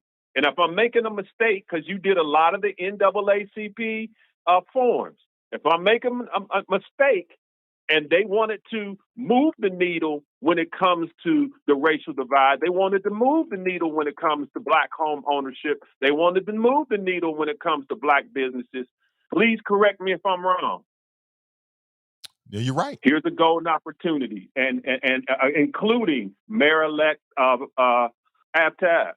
So it's time to get to work. I'm not, like I said, I'm not, there are really no excuses. The citizens trusted that slate, all, 8 of us, and the citizens should get the results they're looking for. And I'm want to get to work on it on day one, brother, because a year is not a lot of time. 2 years is not a lot of time. And so we got to get that ball rolling, and we got to bring results. No pressure, just get it done. Because everybody that was on that slate, including Mayor-elect Purval, said that's what they wanted to do. Now, if I missed something, Nathan, let me know. Nah, you 100% on point, bro. That's exactly what everybody said. So here's the golden opportunity. Because think about this, man. And think about it. And I don't mean to be so forceful on the day after the election, but time is precious. Opportunity is precious. And there's just no more time to waste saying what we should do. And then in 2 years, the needle has not moved. And then we tell the community once again, okay, hold up, we're coming. You got 8 Democrats now. So it's time to get it done. It's time to get it done. Well, I got confidence that you will, brother. I'm very happy for you and also happy for the city. And let's just stay in touch, man. I wish you the best. We will do that, Nathan. And like I said, brother, thanks a million to the citizens of Cincinnati, and thanks a million to the choppers that supported me, man. And like I said, I appreciate our business, man, and we'll keep it moving. Oh, most def. Thank you, brother. Appreciate you. That's Scotty J right there. Let me say a few things about Scotty J. Scotty J is for the city, but he is for black people 100%. There's no doubt about that, 100%. And Scotty J is a man, capital M, capital A, capital N. I'm not saying I'm going to his house and we playing poker every week. It's not like that. But what I read from him is that he is a man. You know what I mean by that? Meaning that he ain't going to be easily swayed. You ain't going to intimidate him. I don't feel that from him at all. Quite the opposite. Quite the opposite, actually. And we gonna hold him accountable. I think what he just said is what he exactly is gonna keep saying. I think he's gonna keep that same energy. So we need that. Like I said, we need people with backbone. We need people that's for Cincinnati, but also understands the particulars of Black Cincinnati. And in my conversations with Scotty, that's what came up quite a bit. It was about the disparities. Even in that ad that ran here, he talked about disparities. That was from him. And I'm gonna take Scotty like I take everybody else for their word. I take him for his word. If that's what he said he's gonna do, then that's what he's gonna do. And you know, I think that he has a possibility. Like you said, I mean, there's no excuses. There's no excuses. But I still say I believe that 100% is no excuses. But we got to keep doing our part as a community to work with the Scotty Johnsons, to work with the Mika Owens, to work with the Victoria Parks, to work with Reggie Harris, to work with Cramerding, to work with all these individuals, so they understand that not only do they have our support, but we watching you. And here's what we're looking for. So you know the game never stops. You know, this is just second quarter, right? First quarter was who's going to be elected. Now you're elected. Second quarter is, okay, here's what we need you to do. Oh, thank you so much. I appreciate you for the shares. Thank you for the shares. Here's what we need you to do. But again, he is a man, and I don't think he's going to be easily swayed and intimidated and paid off and bought off. I don't think you have to worry about any of that with Scotty. And like everybody else, he's going to need us to stay on his ear, to stay in them emails, to stay at the council meeting saying, hey, here's what we're looking for. Here's what we're pushing. But I've known Scotty for a long time. He ain't never really, he been the same. You know, he been the same G. From Scotty the Talk Show Hottie to now member of city council. So I think that's a good look for the city, and we shall see. We shall see. We shall see what happens. 513-873-7134 if you want to share your thoughts. Let's go back to the phones and welcome in. I think we got Brother Drop on the line. What's up, Drop? Good morning, sir. Good morning, Mr. Ivey. How you doing? I'm doing well. Good morning. Hey, thank you for having me. Hey, bro, I love your energy after elections. Well, I can tell you love this shit probably more than you love video games. Damn, it's up there, man. I ain't got on the box in a minute, but damn, it was a time where the video games would win. But good morning to you. Thank you for having me. Mr. Ivey, congratulations on all the candidates who won in Cincinnati. And before I get on with my topic, I got one quick question. Sure. With the black population of, I think, 44% in the city of Cincinnati, is this the first time that it's been a supermajority Democrat council? It's not the first time that we've had a majority black council. I think there was a time when we had maybe 6, but I can't remember if it's the first time we had a super duper. This is like a super duper majority with 8 Democrats. Okay. I can't recall. You know, people that have the history would give that answer. I can't recall. Okay, well, hey, I like Scotty Johnson. Maybe it's because of the ads that he runs on the Nathan Ivey Show and Send Digital Media. Maybe that's why he won, right, Mr. Ivey? Hey, yeah, that sounds good to me. I like the way that sounds. Okay, now I haven't heard you speak much about the national governor's race that all eyes were on last night. I know you was going to bring this up. Is that intentional, or were you going to get to that later? I was going to leave it for you to bring it up because I knew you was going to bring it up. It's not really on my topic list, but I knew you was going to bring it up. Okay. So go right ahead. Well, because again, I called in yesterday, and then the Negro whisperer / overseer, Glenn from Mason, was let out of the stable. I guess his horse is back and ready to go. And he was, it sounded like he had a few cups of coffee, because I ain't gonna accuse the man of being an alcoholic drinking this early in the morning, but he was on one. I don't know what got into him, but he basically conceded New Jersey. But as I speak right now, New Jersey is too close to call. I think the Republican is up a few thousand votes. And then Virginia, you had the first black female Republican elected as lieutenant governor. And then, of course, the Republican governor, Mr. Fleece Vest, he won. And they also won attorney general. And I think they're one seat away from a supermajority in the state house. So the Buffalo mayor, between 2 Democrats, one moderate, one Democrat socialist, right now the write-in candidate who lost in the primary, sounds like he's going to win. So Democrat socialism got defeated in New York, and the law and order Democrat in New York won the mayor's race, and he's pro-law enforcement. And then, of course, we all know that Minneapolis failed in their defund the police, but Cleveland, Ohio successfully passed their bill. I think it was 24, issue 24. It passed, and they're going to reimagine their police department. Mm-hmm. So they also got a black mayor. National. Yes, exactly. Black male. Things across the country that the so-called lamestream media was focusing on. The big one was Virginia, Mr. Ivey, and even our president said that if they lost Virginia, it was going to directly affect the 2022 election and President Biden's presidency the rest of the way. So again, I haven't heard any reaction from Congress yet, haven't heard a reaction from the president, but we all know that the spinning has already started. So hopefully the Negro whisperer, Glenn from Mason, will call in and try to spin the national, because he's so full of information and he always says that I'm lying. So maybe he can just give some commentary about his party and tell us what happened in Virginia, and will it directly affect the midterm election? Because Mr. Ivey, one thing I noticed last night, they were not doing a lot of exit polling late into the evening. Right. Now, maybe that's because the polls were closed. I don't know, but there was some exit polling early on.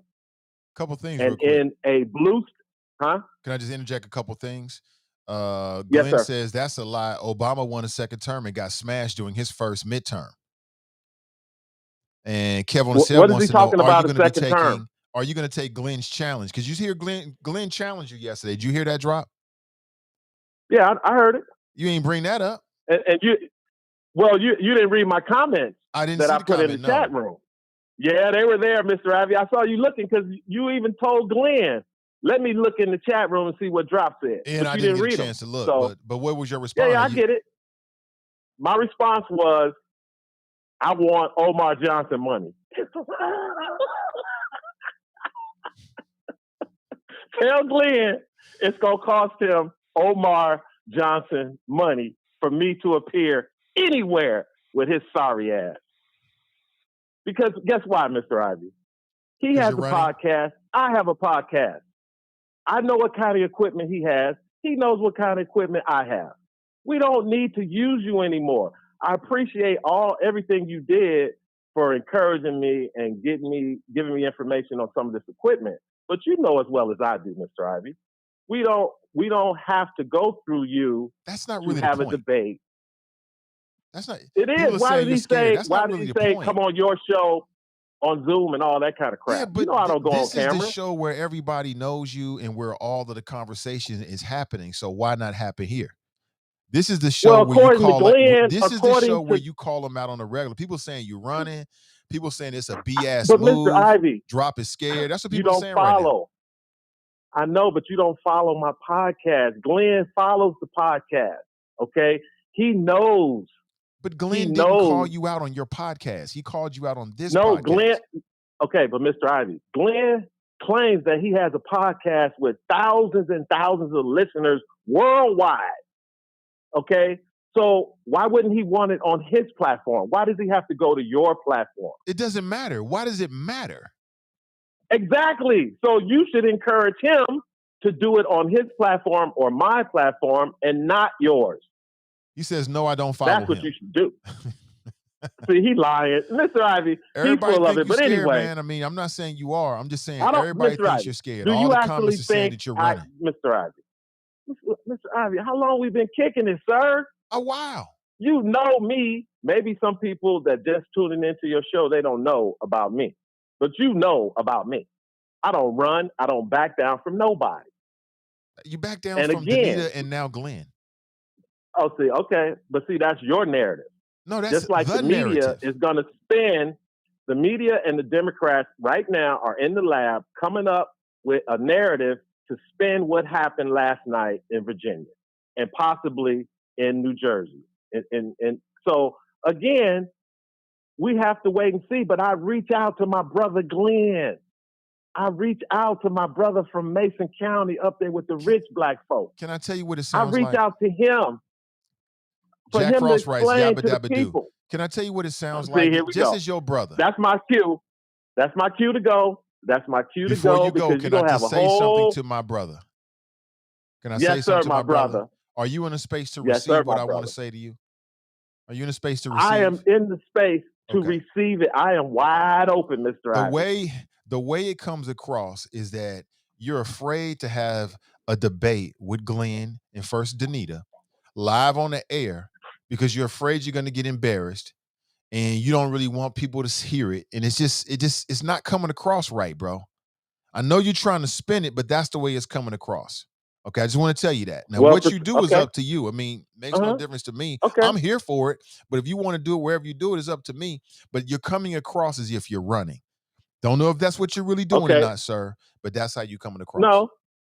Okay, well, again, sir, I appreciate everything you just said, but my response is perception is not always reality. And sometimes it is. Because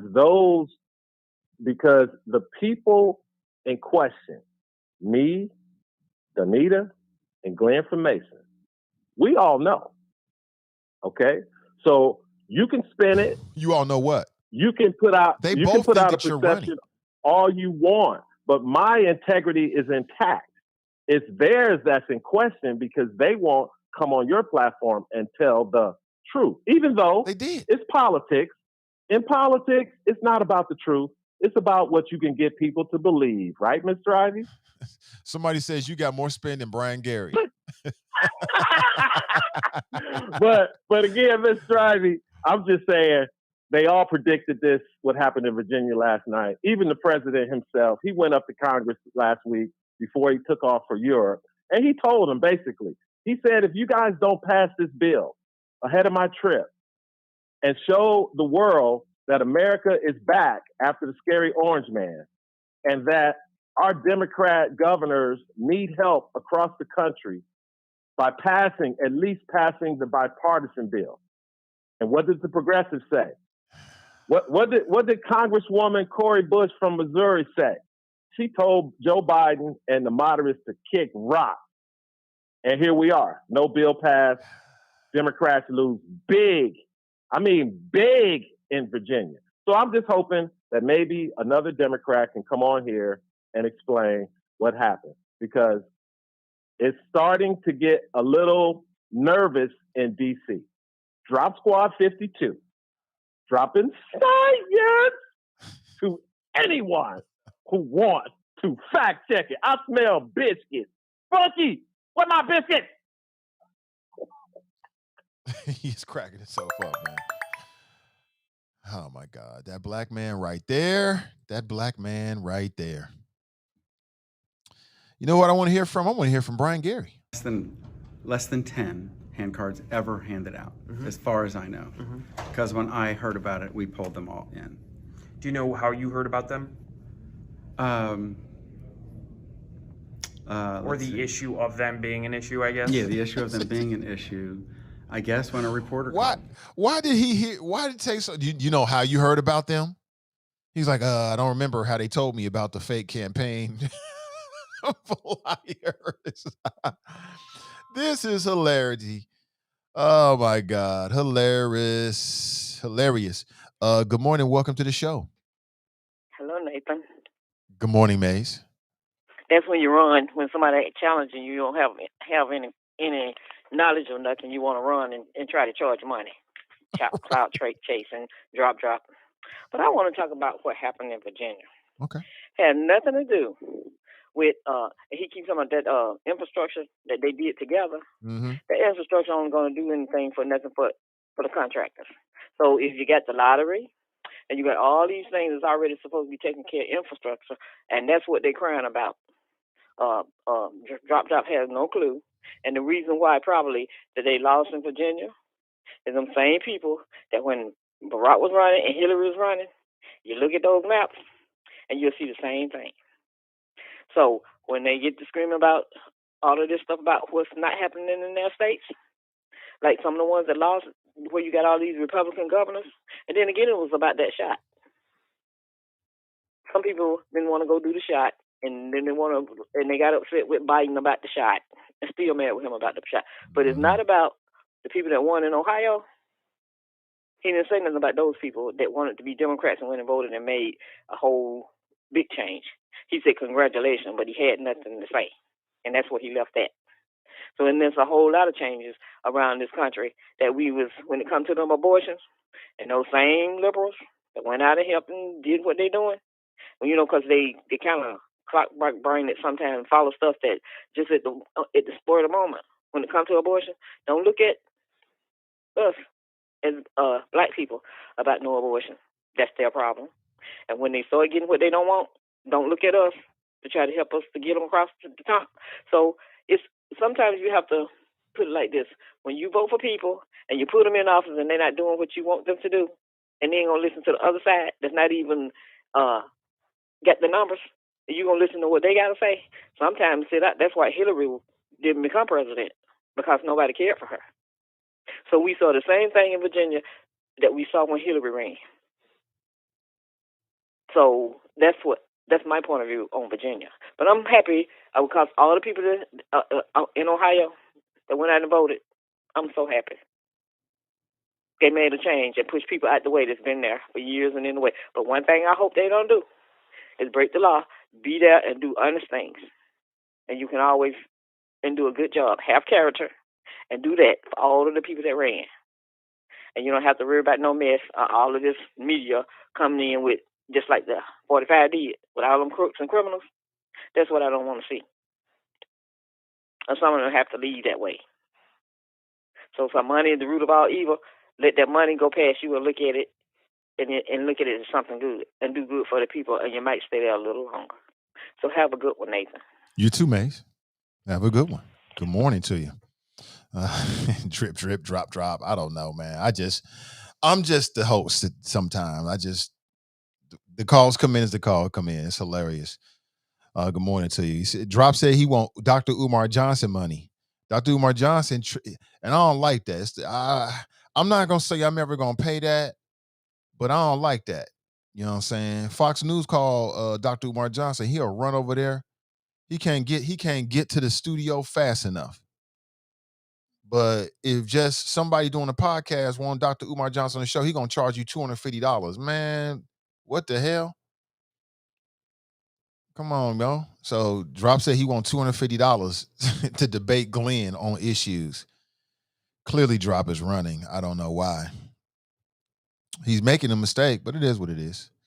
Good morning to you. Good morning, good morning, good morning. Hope you're doing well this morning. As you wake up this morning, we got brand new everything coming in. Brand new mayor, and clearly the city of Cincinnati chose the right choice. Clearly. I'm sure that David Mann is a very nice man, a nice individual. He's done a lot of good work, but not right now, David. Not right now. We need somebody else to lead us into a brighter future for Cincinnati. I want to say this again so people know how I feel. Cincinnati is on the come up.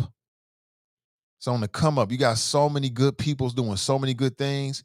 Man, I've been wanting to reach to this brother and had this brother on the show, and I ran into him yesterday. His name is Kick Lee, and he's the founder of the Cincinnati Music Accelerator. You probably heard of him and seen some of his work, doing great work in the city. And there's so many people like him, and we're going to link up and hopefully, have him on the show. Maybe we can do some other things together. That'd be great. Something super dope for the city. But Cincinnati is on the come up. This city is on the come up. Black Cincinnati is on the come up. But we need the right people in place to shepherd us. This is a very delicate process. We need the right people in place to shepherd us, right? So that more people and black people and brown people and black women can experience the Renaissance. Great things are happening in the city. Great thing is happening. Jasmine writes, Kick is a dope guy. I don't know him personally. Hopefully I can get to know him personally, but I like his work. And I told him that. I give people their flowers right here, right now. I don't spare it. But yeah, hopefully I can get him on the show soon. I mean, as soon as I can. And people already know him, but for folks who don't, they should know what he's doing. He's doing great work in the city. But it's people like him and others, man, that I see are planting these seeds in Cincinnati that are only going to grow. They're only going to grow. And Cincinnati is on the come up. In 10 or 15 years, we have the potential to change the way this city is viewed and the way this city operates and the opportunities that this city is affording its citizens. We have the opportunity right now. We just can't throw our hands up and say, oh, this didn't go right and this didn't go right. I'm mad about this and mad about that, and get caught up with our frustrations. That's the wrong energy to move into the future. The right energy is to be optimistic and to work with those individuals as just, like I said, planting seeds. I'm telling you, in 10 to 15 years, Cincinnati is going to mess around. Cincinnati has the potential to be a hub for creatives, for black and brown creatives, right? You see it right now with what people are doing. Black Art Speaks, all these different organizations. I can see it. I can stand back and I can see the future. And I'm like, oh shit, we got a real opportunity here. And our council and our mayor and their attitude and what they want to bring to the city plays a major part in that. So again, I think, congrats to the winners. And I think they got a major opportunity, even with the school board. I think they got a major opportunity. Those people, when we were doing the NAACP forum, not only did I ask them questions, I got them to go on the record and make a couple of pledges. Okay, so now y'all there, I'm gonna dig up that tape and make sure everybody sees it and hold you accountable. You know what I'm saying? They said that they was gonna be better advocates for parents. They said that they were gonna revamp that CPS website. They said that they were gonna make sure that parents had contact information to the superintendents, right? That's what they said they were gonna do. They said it on video, and we gonna hold them accountable to that. And I've got no reason to believe they won't do that. Okay, so we got an opportunity on the school board. We have an opportunity with city council. We got an opportunity with the mayor. And at this point, I've got no reason to believe anything other than what I've been told. We shall see. We shall see. So we had a great opportunity to build a better Cincinnati. Mary Weinberg says she wanted to build a world-class educational system. I believe her. I believe her. Let's see what she does. Let's see the energy that she brings. I've got no reason to believe that she won't do that. I've got no reason to believe that whatsoever. All right. Kareem Moffitt, Brandon Smith. We got a black man on the school board. We got a black man on the Cincinnati school board. That's a great. So we got to help this brother. We got to help these brothers and sisters. We got to work with all these good people, right? We got to work. We got to push, not just push them and hit them with criticisms and critiques, because that comes with the job. They got to expect that, but we got to push them in a positive way forward that reflects what we want. And they all said that that's what they were going to do. So let's hold them accountable to what they said. That's all we can do at this point. And CPS parents need to form Voltron. We need social and political organizations that can, have an influence in these local elections. It can't just be Brandon Craig. Thank you so much, Brandon Craig. We need social and political organizations that can stand hand in hand when it's necessary, and even challenge the Democrat Party and other organizations to push the will of the people in a way that's substantive, in a way that matters. You know what I'm saying? I got sick and tired of hearing about the damn Gang of Five and the text messaging and the bickering and who said what about whose wife and all. I'm like, man, will you get to the choppers? Will you get to work for the people out here? I don't care about none of that. And apparently neither did the voters. They could see through that. So again, I'm very optimistic. I'm very optimistic, but I'm a very optimistic person generally. At this point, I've got no reason to not be optimistic. This is just me. You might have a different attitude or posture or idea, whatever. And I just see there's a very, very serious opportunity for city council, a very serious opportunity with the school board. And they're going to need our help. Parents, CPS, we can't stand down because your candidate or candidates were elected. We got to make sure we at these school board. We got to hit up these LSDMCs. We got to make sure we're coming up with ideas and presenting them in a way that's presentable, that's usable to the school board. We got to be active and loud and local and vocal and all those kind of things. Same thing. I'm smart people. You already know. I'm just reiterating what you already feeling. But this is the posture. We cannot say, boom, I voted for AbTab, or I voted for Scotty Johnson, or I voted for whomever, and now I'm going to sit back. We cannot do that. That would be a mistake, because the other forces in Cincinnati are not going to do that. You better believe the other forces with other interests, they're going to make sure their voice is heard. You better believe it. You better believe it. They're not going to stand down. The game is not over. It's just the second quarter. Okay? That's it. That's it. It's not over with. We're just getting started. And they've got 2 years. And before you know it, we'll be right back at it. We'll be right back at it. We'll be right back at it. So, if you're newly elected to city council, well, you gotta demonstrate that you're worthy of another term, or else you already know. You already know. So again, I think this is When I look at the council, it's not everybody that I would have liked to see on council. But when I look at the council, I think you got some serious people that are not going to be about bickering and nonsense and talking about dumb ish. And, I keep saying text message. I just cannot underscore to you how sick the death I was of all of the coverage about some damn Gang of Five. Now, the stuff about corruption, hey, justifiable. That's going to be big news. We should tap into that. But on some levels, I think that was overblown. I still think that was overblown on some levels, but we shall see. We shall see. So it takes money. It takes money. It takes money. And it takes money if you're going to project yourself in some of these local elections. That's what it takes. And if you're not happy with the school board, or you're not happy with city council, or you're not happy with the mayor, well, then you got a couple years to get busy. Go build something.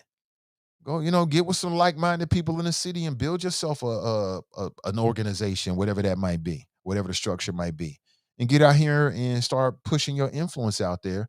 And if it's something that people can get behind, who knows? You could have an impact in the next election. I think that's the only way we can look at it. And that's what I think. Yo writes, Mr. Pryor should have been on council. Mr. Pryor. You talking about Stefan Pryor? Which Pryor are you talking about? Sheila writes, David Mann, Tarbell, and Flynn are the past. We are younger people voting now. They are our future. We have younger people voting now. They are our future. I agree. David Mann, Tarbell, and Flynn, all good people. But they had their shot. Okay? Nothing negative about them. But they had their shot. They had their shot. Thank you for your service. Now we want to try something different. You know what I'm saying? The age doesn't really matter to me. The age doesn't really matter to me. But you had your shot. You were already on council. Okay, you had your time, Mr. Mann. You had your time, Mr. Flynn. You had your time, Mr. Tarbell. Now let's see if there's something else out there that can be a better fit for where we are right now.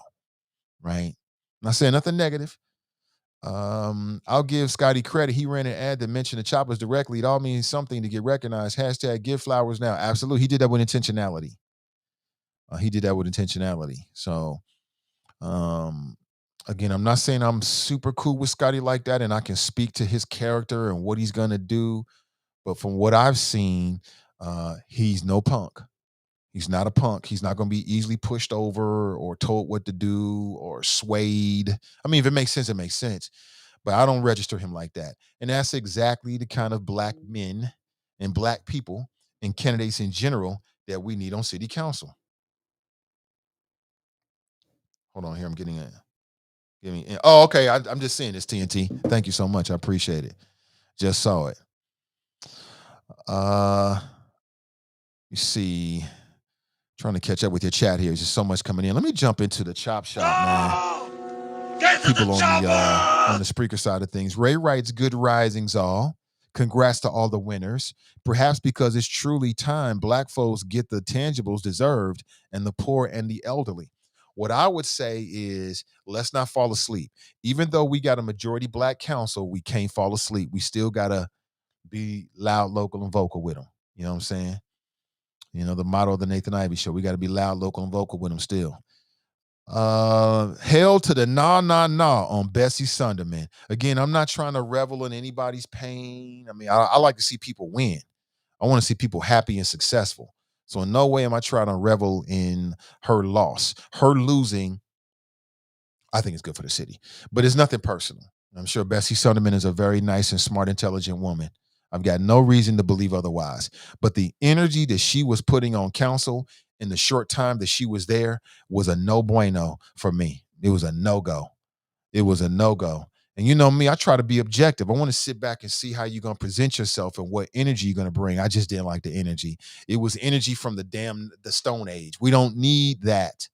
We don't need that. So I'm not happy that she lost. I'm happy that other people won. Let me put it that way. I'm happy that other people won instead. So I don't want to revel in anybody's losing. I don't need to do that. That's not who I am.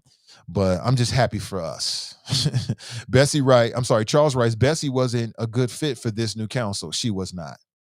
Because I think between Bessie Sunderman and Liz Keating, I would take Liz Keating over two of them. Just a different energy.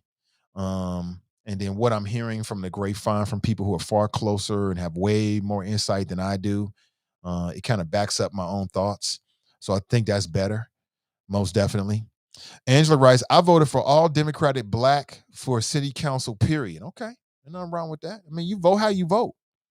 Vote how you vote. Whatever you think is what you want is what you need. Alicia writes, Kevin Flynn didn't finish his first. He didn't deserve to get in again. Tarbell and Mann, take your seat. Your time has passed. William writes, Liz Keating is actually really solid. Okay. I've heard that. I've heard that from a lot of people, William, Dean. I'm not saying I have nothing negative to say about anybody. I'm just saying that I don't have any personal experience with her. I've never had a conversation with her. She hasn't been on the show. I don't say it in a negative way. It just hasn't worked out. But I've heard that from a lot of people whose opinion I trust. So I'll take it to be true until I have other experiences. So in my opinion, I would take a Liz Keating on city council over Bessie Sunderman any day, because Bessie Sunderman was going to get down there and just do the whole Republican circus routine, just talking a whole bunch of ish and not really doing stuff. And I was very disappointed in the way that she talked about crime. I felt like it was nothing more than window dressing. It was just more a talking point for her campaign. I didn't think that she was very sincere.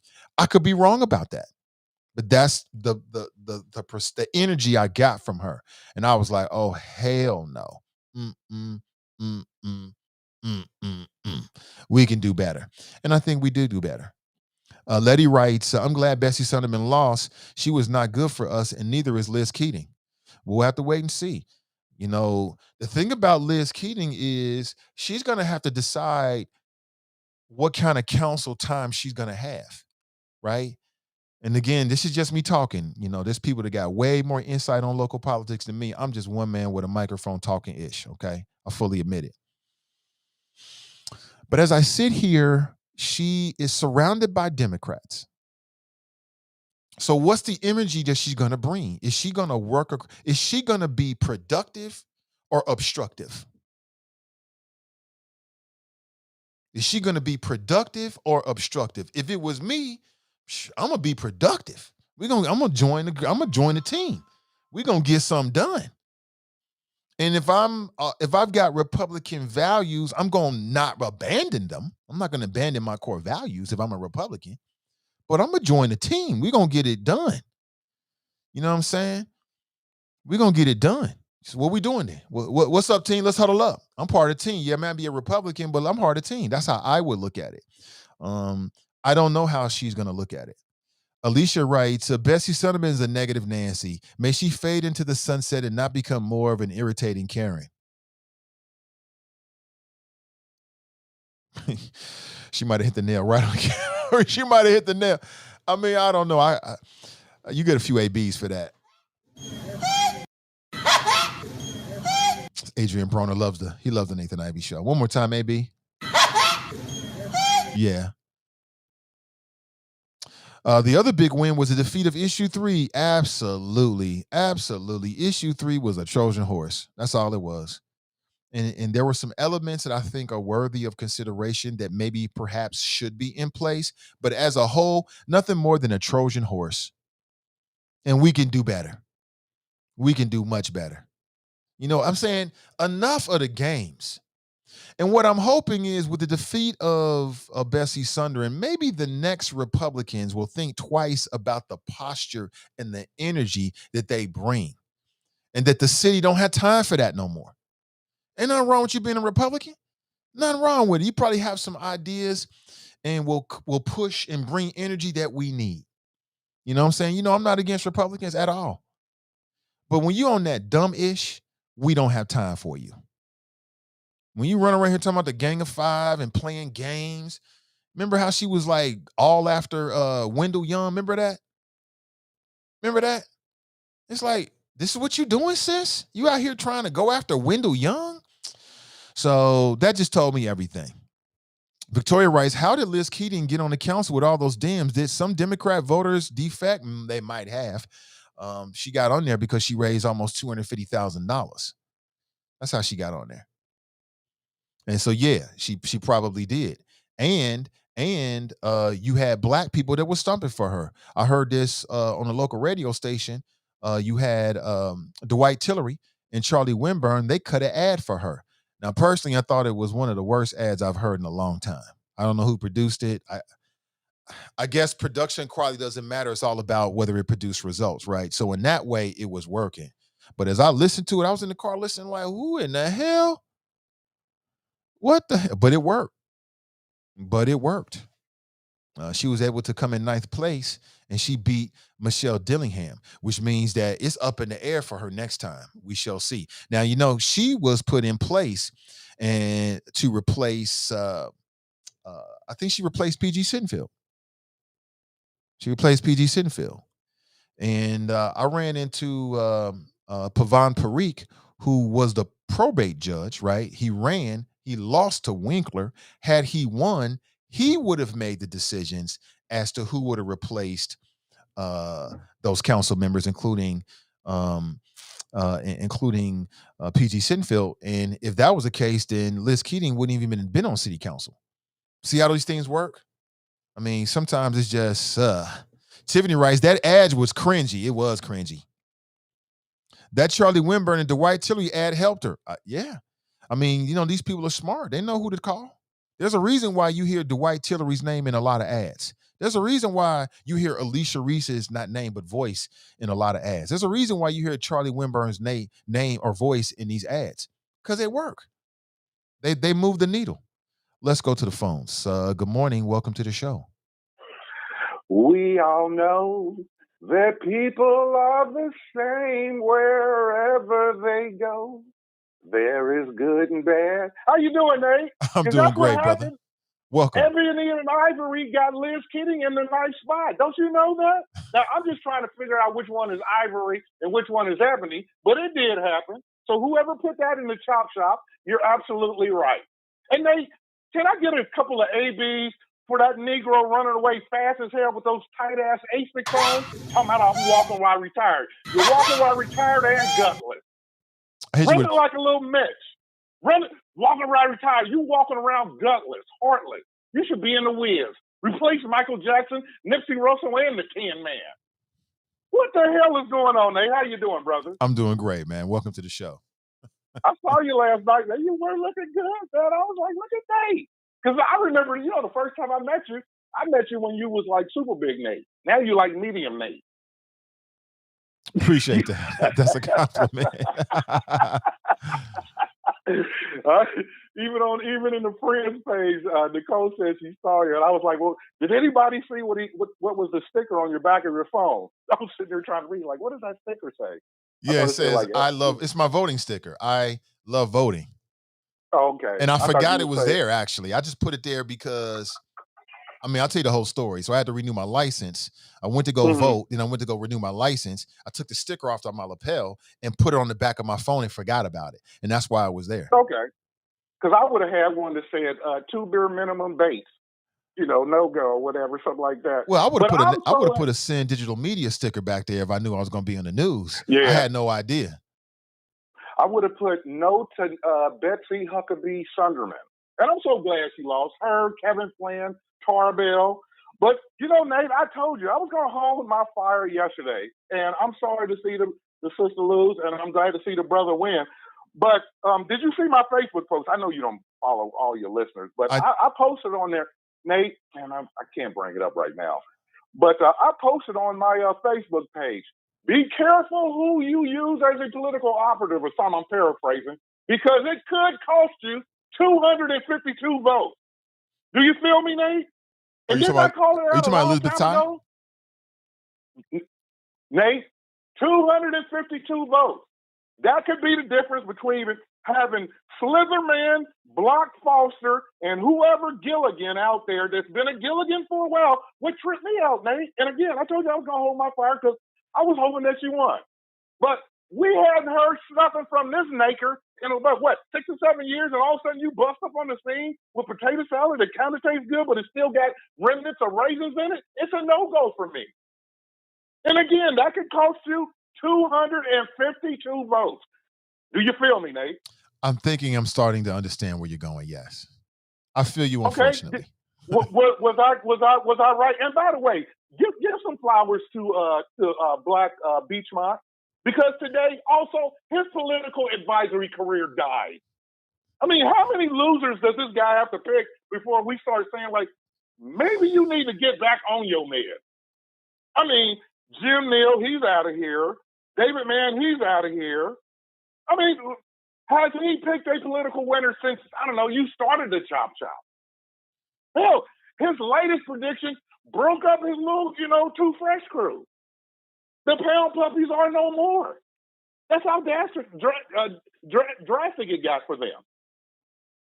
But I've been telling you people, I knew the David Mann plan. Oh, by the way, don't act like David Mann trying to hook himself with MAGA Light didn't hurt his chances in a blue and purple county and city. That's the reality, folks. And I'll tell you what, hopefully we don't have to do this shit in 4 more years or 2 more years or 1 more year. But folks, Black folks realize it's okay if you got 2 Black people running against each other. White people do it all the damn time. And in many ways, iron sharpens iron. Maybe out of those 2 Black people, we get the best of both worlds. And then they collaborate, and then they move themselves up the line. Just like how Joe Dieters can freaking you get Republican judges voted out of office. What does Joe Dieters do? He creates a damn job for them down at the prosecutor's office. And the line is flying, Nate. I think they were paying like $130,000 a year. That's pretty good if you're retired and you've been making judge money for a long time in this systematic racist system that we call the Republic of Cincinnati. It is what it is, folks. I feel sorry for Michelle Dillingham. I was hoping like hell that she would win. But, another thing that came about, Nate, we had 4 years of MAGA. We saw how they did things. The people decided that those voices that were back in the John Cranley, Yvette Simpson 2-part election a couple years ago, that can't happen anymore. And maybe those leaders, quote unquote, ministers that we thought had a level of influence, maybe the influence is on the street and not in the pews. Do you feel me, Nate? I'm with you, brother. I mean, so, it's a good thing. People, the turnout was like, that's another thing. Nate, didn't I say yesterday that I heard through the grapevine that we were talking about 19 to 23%? I was off by a couple of percent. You did. But I knew it was a 15%. Didn't I mention that yesterday? You did. Where you at, Black Finneytown? I think he might have said some old crazy shit. By the way, Black Finneytown, remember when you tried to play the birthday card against AFTAB? Remember that, Nate? I do remember that. He's not one of us. I don't know what his religion is. He don't look like he's from Mount Orb type shit. Remember he was playing that card. He did. It was ridiculous. I remember when he called down the dial talking about his name was Lawrence. Where's that guy? He's going to call today?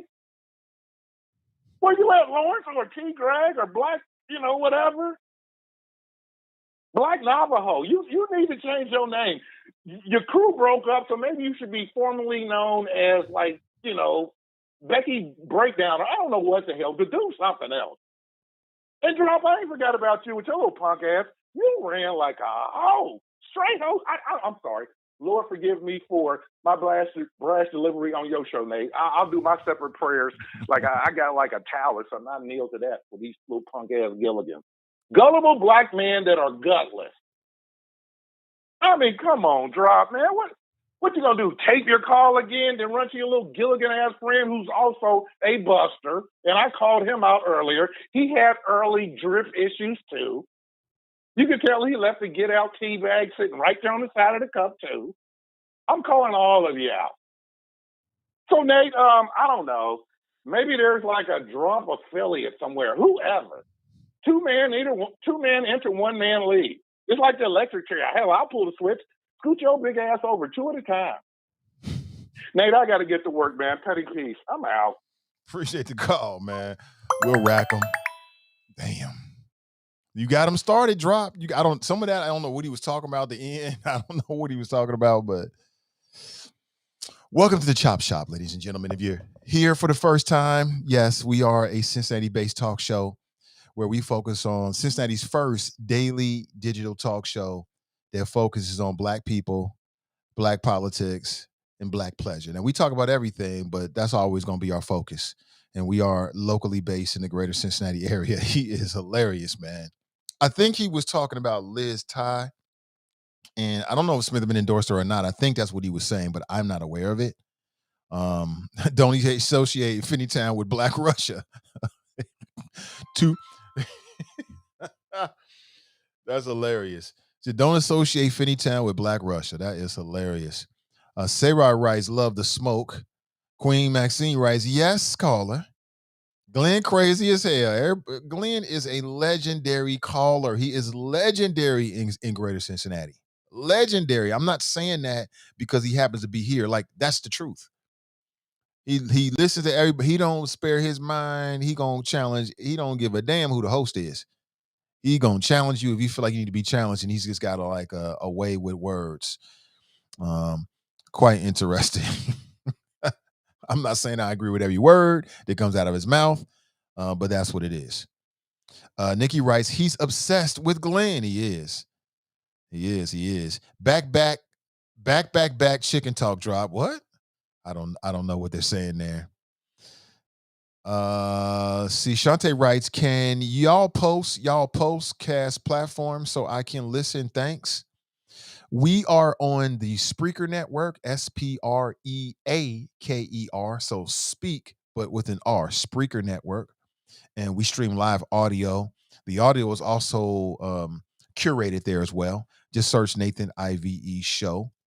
You can also listen at my website, nathanivey.com. There's a media player at the very, very top. You can listen there every morning.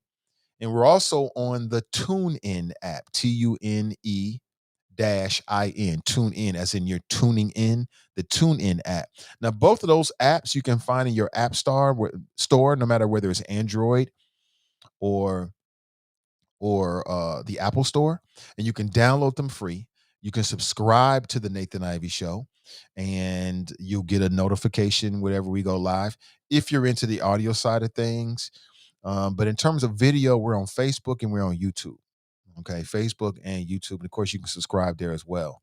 And if I was just kicking off a podcast today, I'd probably just do video.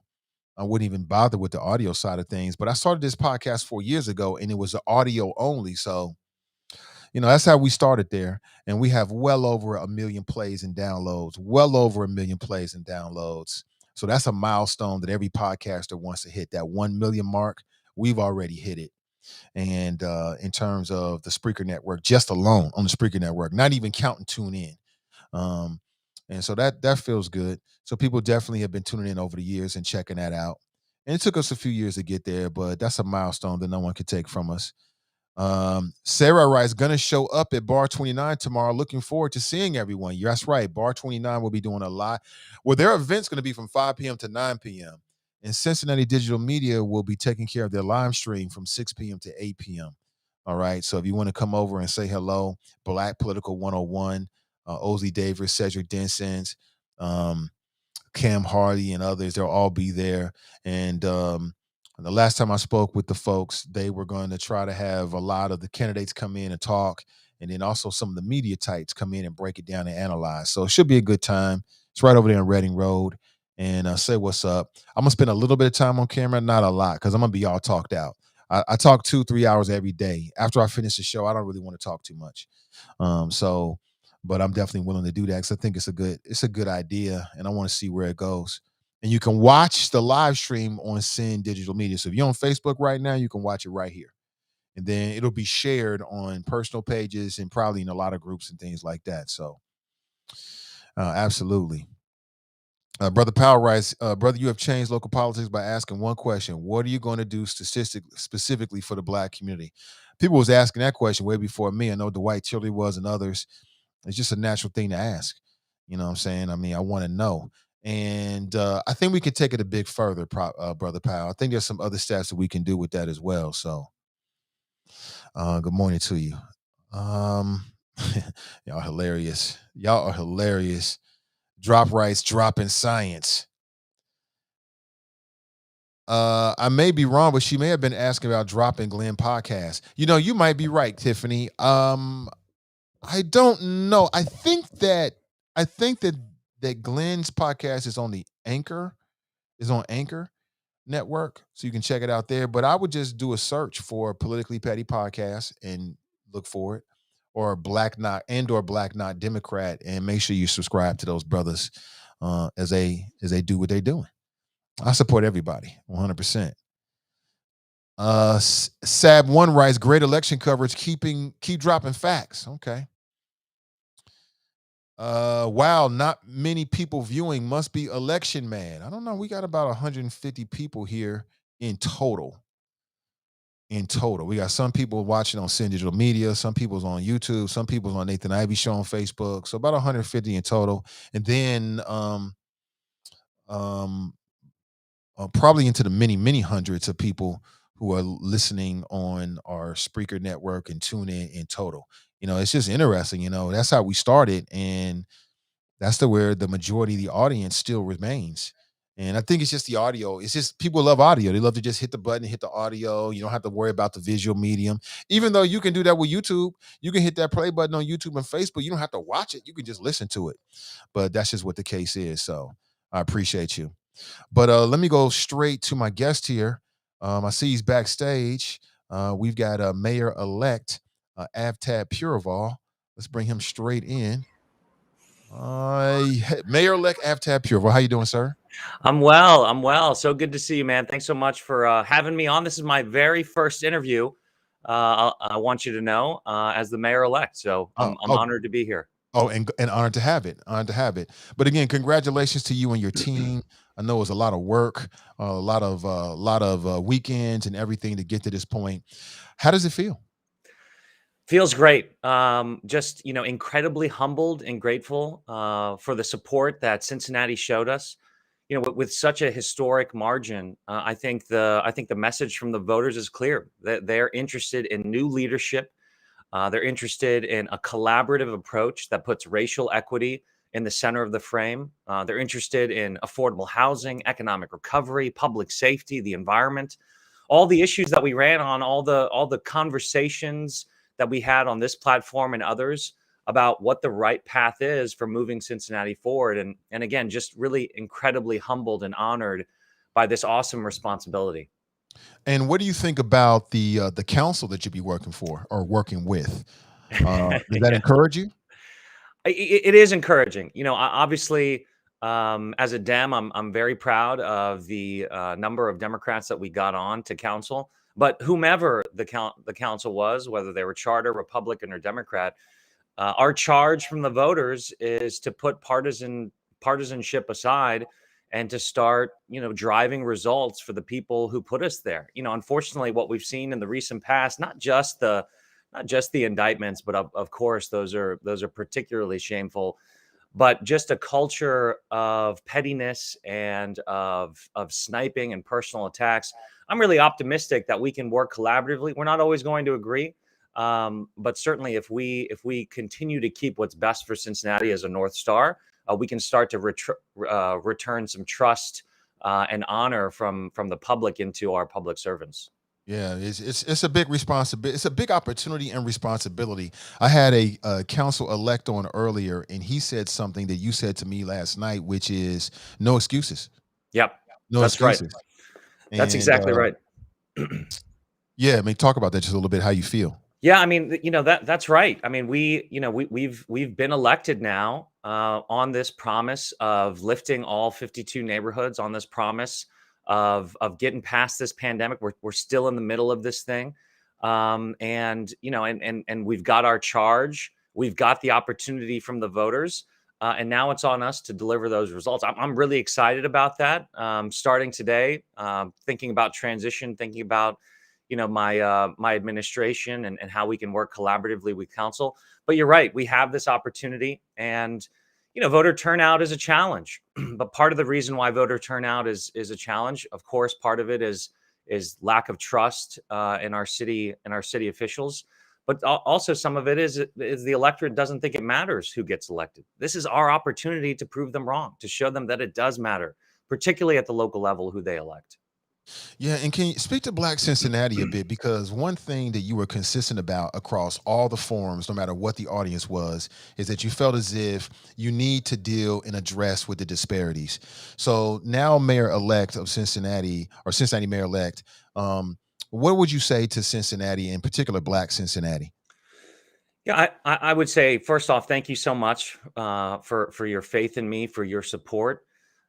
But the stakes of this election of this new administration are incredibly high. You know, despite the short-term gains that we've had and growth in our population, we remain a very segregated city, segregated by race, segregated by wealth, and so much of what has kept us segregated, kept us antiquated, are not just the way we spend money, but certainly that needs to change. But also our laws and policies that continue that systemic racism, whether intentionally or unintentionally. You know, affordable housing has been a top issue since issue three was for the original issue three was first brought up in the primary. It continues to be a top issue for me. What I really want to do in order to create more housing, particularly for our Black and Brown communities, is review our zoning code, which prohibits in so many of our neighborhoods multifamily units, which has restrictions and requirements for parking, for businesses and for homes, which is artificially keeping our supply of housing down, which is artificially increasing rents. You know, we have to take a look at whether it's housing or the way we do city contracts, our health department, and really use a racial equity lens to decide whether or not we're making the best decision for Black Cincinnati, but also for Cincinnati in general. What's the transition like? Do you expect to speak with the current mayor, John Cranley? Will they help in that transition? You're actually going to be sworn in January. Is that correct? That's my understanding. Yeah, I'm actually meeting with the mayor today, and he has expressed excitement, and I think he told the press he was going to bend over backwards for whoever the the next mayor is to help with transition, and I look forward to that. You know, I think the challenges that we face are going to require a council and a mayor to hit the ground running on day one, and a good quality substantive transition with the outgoing administration is critical to that. And what does it mean to you, Avtab, to be the first Asian Pacific mayor in Cincinnati or of Cincinnati? It matters a great deal, particularly in the context of a rise of Asian hate and Asian hate crimes across the country.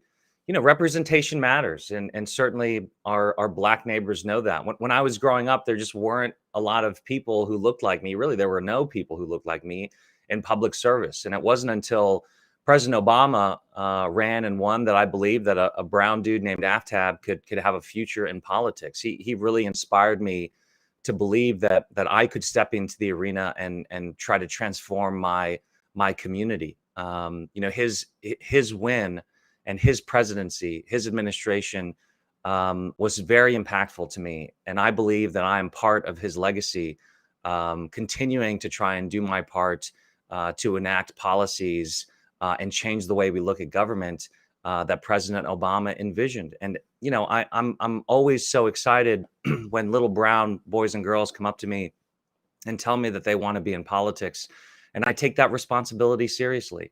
And I think this is a national story as well, because Cincinnati is a place where you can come and work hard and achieve your dreams. That's what my parents saw in Ohio when they immigrated here in 1980, and we made that a reality last night. Yeah, this is great. Just last question. What can we expect? What's the first one, two things that you want to push as your agenda as the mayor for next year? Yeah, number one is an economic recovery that is equitable, and that means making sure that we're investing in Black businesses, making sure that we're creating a pipeline of Black entrepreneurship. You know, that means that we're investing in the Urban League, the NAACP, the Chamber's Minority Business Accelerator, to make sure that we're getting Black businesses back on its feet during the pandemic. But also, we've got to tackle the spike in violent crime. We've got to work collaboratively with our community leaders. We've got to get back to the fundamentals of the collaborative agreement, reinstating the MAG and making sure that it's running efficiently. Affordable housing, which I've already touched on. The city right now is being sued for the fact that a vast majority of its tax incentives and tax abatements are going to the wealthiest communities in our neighborhood. We've got to fix that and fix that quickly. So those are the three big issues that I'm looking at and trying to hit the ground running on day one. Well, Mayor-elect Aftab, congratulations. I think Cincinnati chose the right leader, and let's stay in touch. Wish you all the best. Thank you so much for having me. Have a great day. Most def. Appreciate you. That's Mayor-elect Aftab Pureval. And while it may seem like a small thing, he didn't have to do that interview this morning. That may seem like a small thing, but what I'm telling you is that the digital landscape is growing, and we are on the cutting edge. Of all of the media outlets in Cincinnati, he came to Cincinnati Digital Media first to do his first interview. That is, don't let anybody underplay that. Don't let anybody act like that's a small thing. He didn't have to do that. And I think it just speaks to our growing platform and what we're building here and the way that people perceive us. And I appreciate that. You got all of this legacy media out here, but he came here first. He came to speak to us and to speak to you first. That is huge. It cannot be understated. And if I don't state that, then we'll just gloss it over. That is huge. That is huge. I'll say again, we are pioneers in the digital space together. It is not just me. We are doing this together. And again, when I'm out and about, people always bring up the choppers. They always bring up the chop shop because of the quality of the conversation.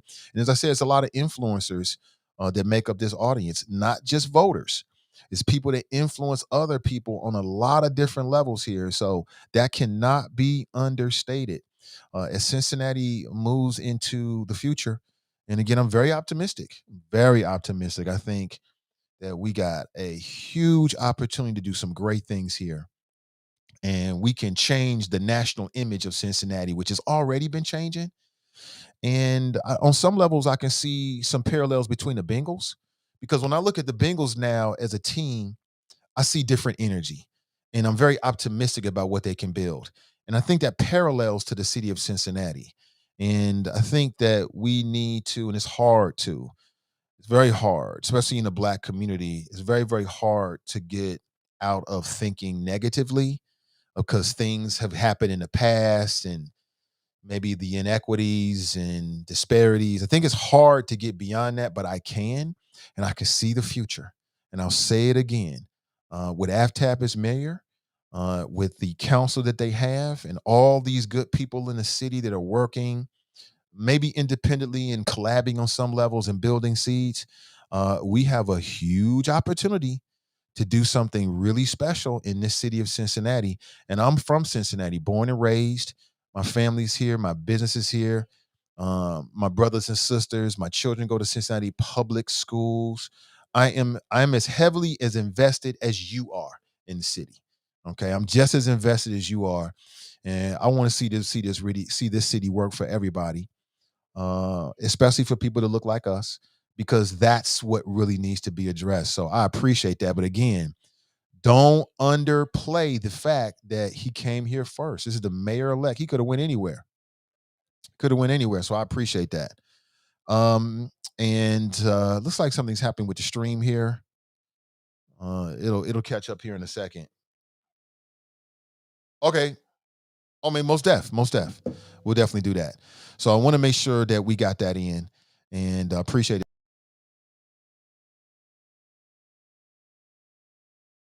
There, I think we're back now. Did I just leave and come back for a second? I may have.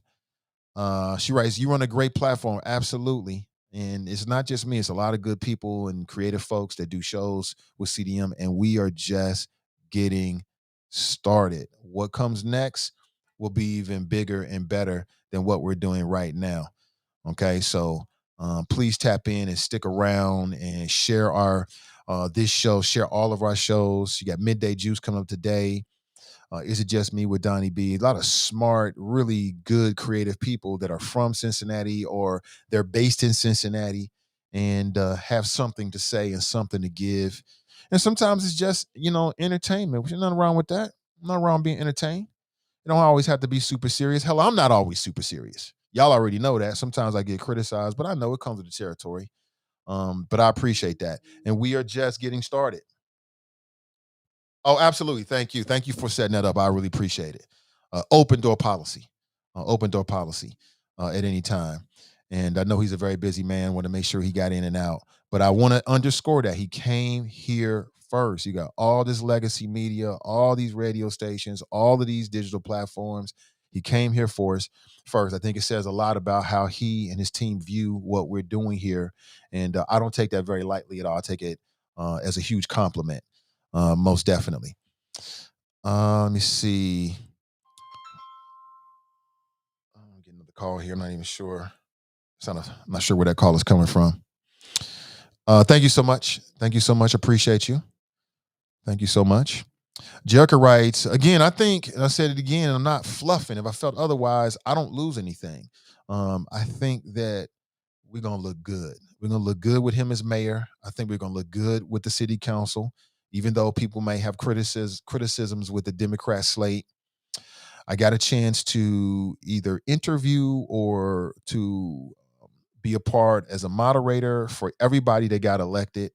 I don't have no big problems with it. I think as a group, they will work together.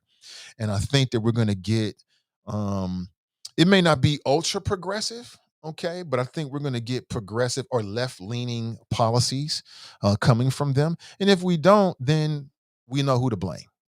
That's the other thing about it. If we don't, we know exactly who to blame. All right. Hey, what's up, D Wizzle? Appreciate you. Appreciate you. Jerica writes, yes, that was huge. It speaks to you as a host as well. It does, most certainly, but it speaks to us. It speaks to us as a platform, the host and the audience. Again, people they bring up different names and things like that, but people think very highly about the chop shop and what we're building here. And we're still building. We're not there yet. We're not there yet. Nikki writes, congratulations, Nate, on being first to snag the interview. Thank you so much. Again, that's just good people making that decision. Somebody writes, I voted for Councilwoman Liz Keating. Okay. Yeah, I heard great things about her. So Dale writes, great get, Nate. Absolutely. T writes, Nate, I see you. Absolutely.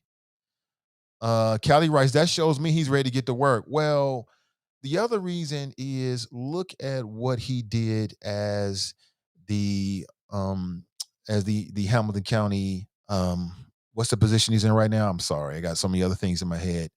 But he took over that position and he did exactly what he said he was going to do. He did it. And we know he did it because you don't hear the Republicans saying anything about the efficacy of what he's built. They always talking about, oh, somebody left the job. Well, hell, when a new sheriff comes in town and they on some real ish, you always going to lose people that don't want to go along with the new routine. That's just a part of it. When people was criticizing Avtag, because when he took over as the Hamilton County, what's the position? I don't know why it's just escaping me. Clerk of Courts. Thank you, Say-Rod. Clerk of Courts. Thank you, everybody. When he took over for Clerk of Courts, I moderated it. I remember moderating those debates. I remember everything he said he was going to do. And then I sat back and watched, and he did it. And what else can you expect? I ain't asking you to be perfect, but if you tell me you're going to do something and they do it, you can't overlook that. Real is real. And then I remember there was some criticisms about Avtab because some people quit. And I'm like, well, people quit jobs all the time. Like I said, new sheriff come in town and they on some real ish and they like, hey, we're going to do it this way and that way and this way. Some people don't want to go that way. That don't have to be a critique or anything. That's just human beings. You know what I'm saying? So if he does as the mayor what he did as the clerk of courts, I'm cool with that. I'm cool with that.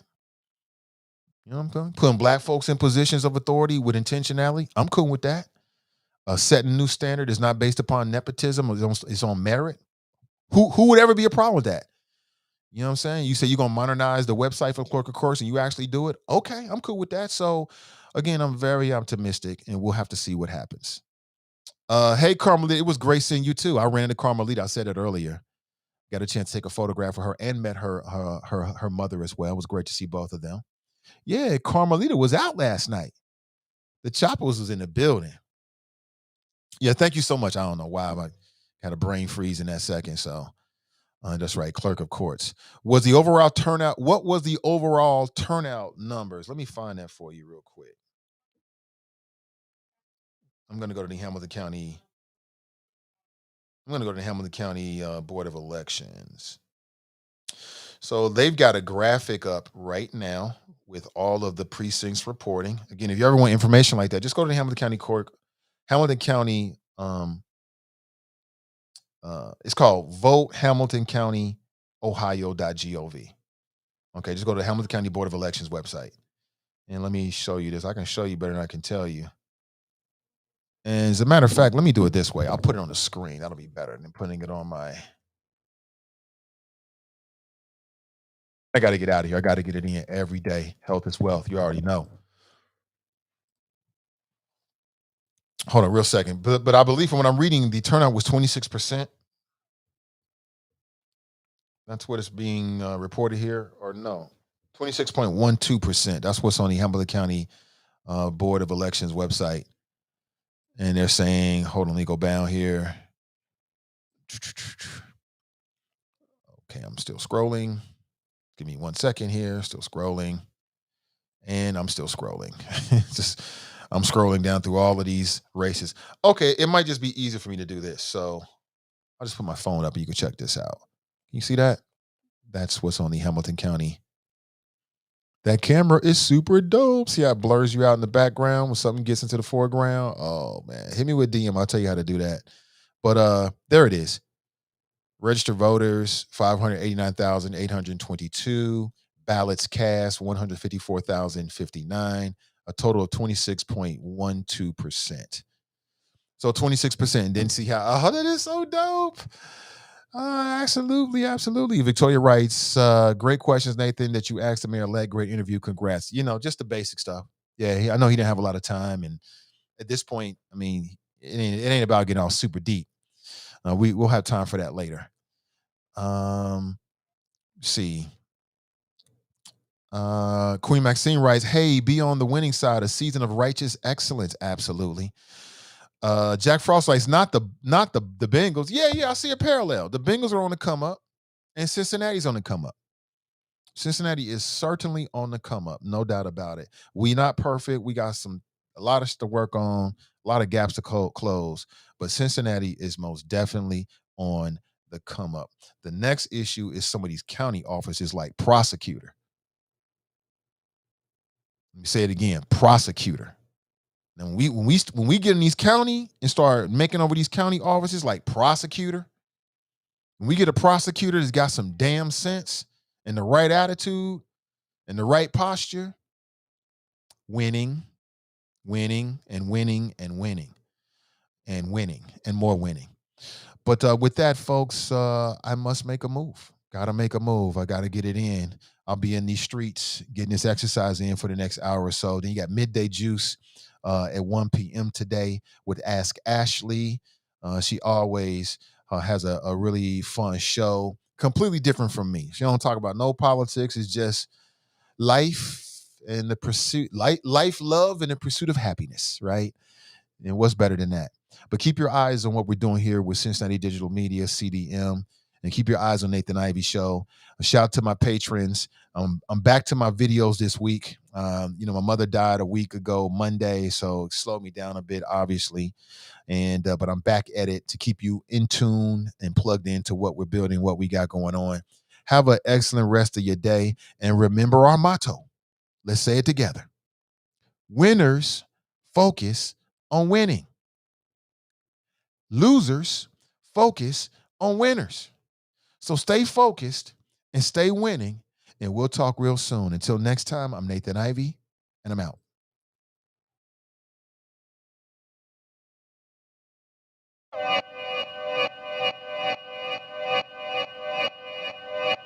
Yeah. Talking to my mirror like I love you so much. Curving on my critics like I heard you, so what? You can't kill my confidence, I think I'm the man. Tally all the I ever gave on my head. Lately I've been living like I can't take a loss. They ain't wanna help me, that's what made me a boss. You can't kill my confidence, I think I'm the man. We don't give a that's what they don't understand.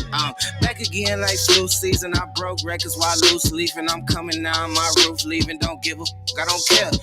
Did the for my lonesome, no wonder now I'm on one. No shortcuts on that long run. All I really want is my share. Get him, I got him, I told him it's nothing. In the discussion, fuck all them feelings, I throw all my pain on percussion. It's disgusting. I hear them bragging about that they did, and it do not move me, not in the least. They ain't been dropping no seeds in the soil, but swear that you all must spot at the feast. I've been on go mode, showboat, rowboat, wave ride. Cool shorty, too naughty, pool party, wet for the face ride. Annie up, penny down, hand me down, thrift store, old drip. New money, too funny, old shorty talk about old. I'm on they now, can't get a pass now. I'm a cash cow, keeping it brash now.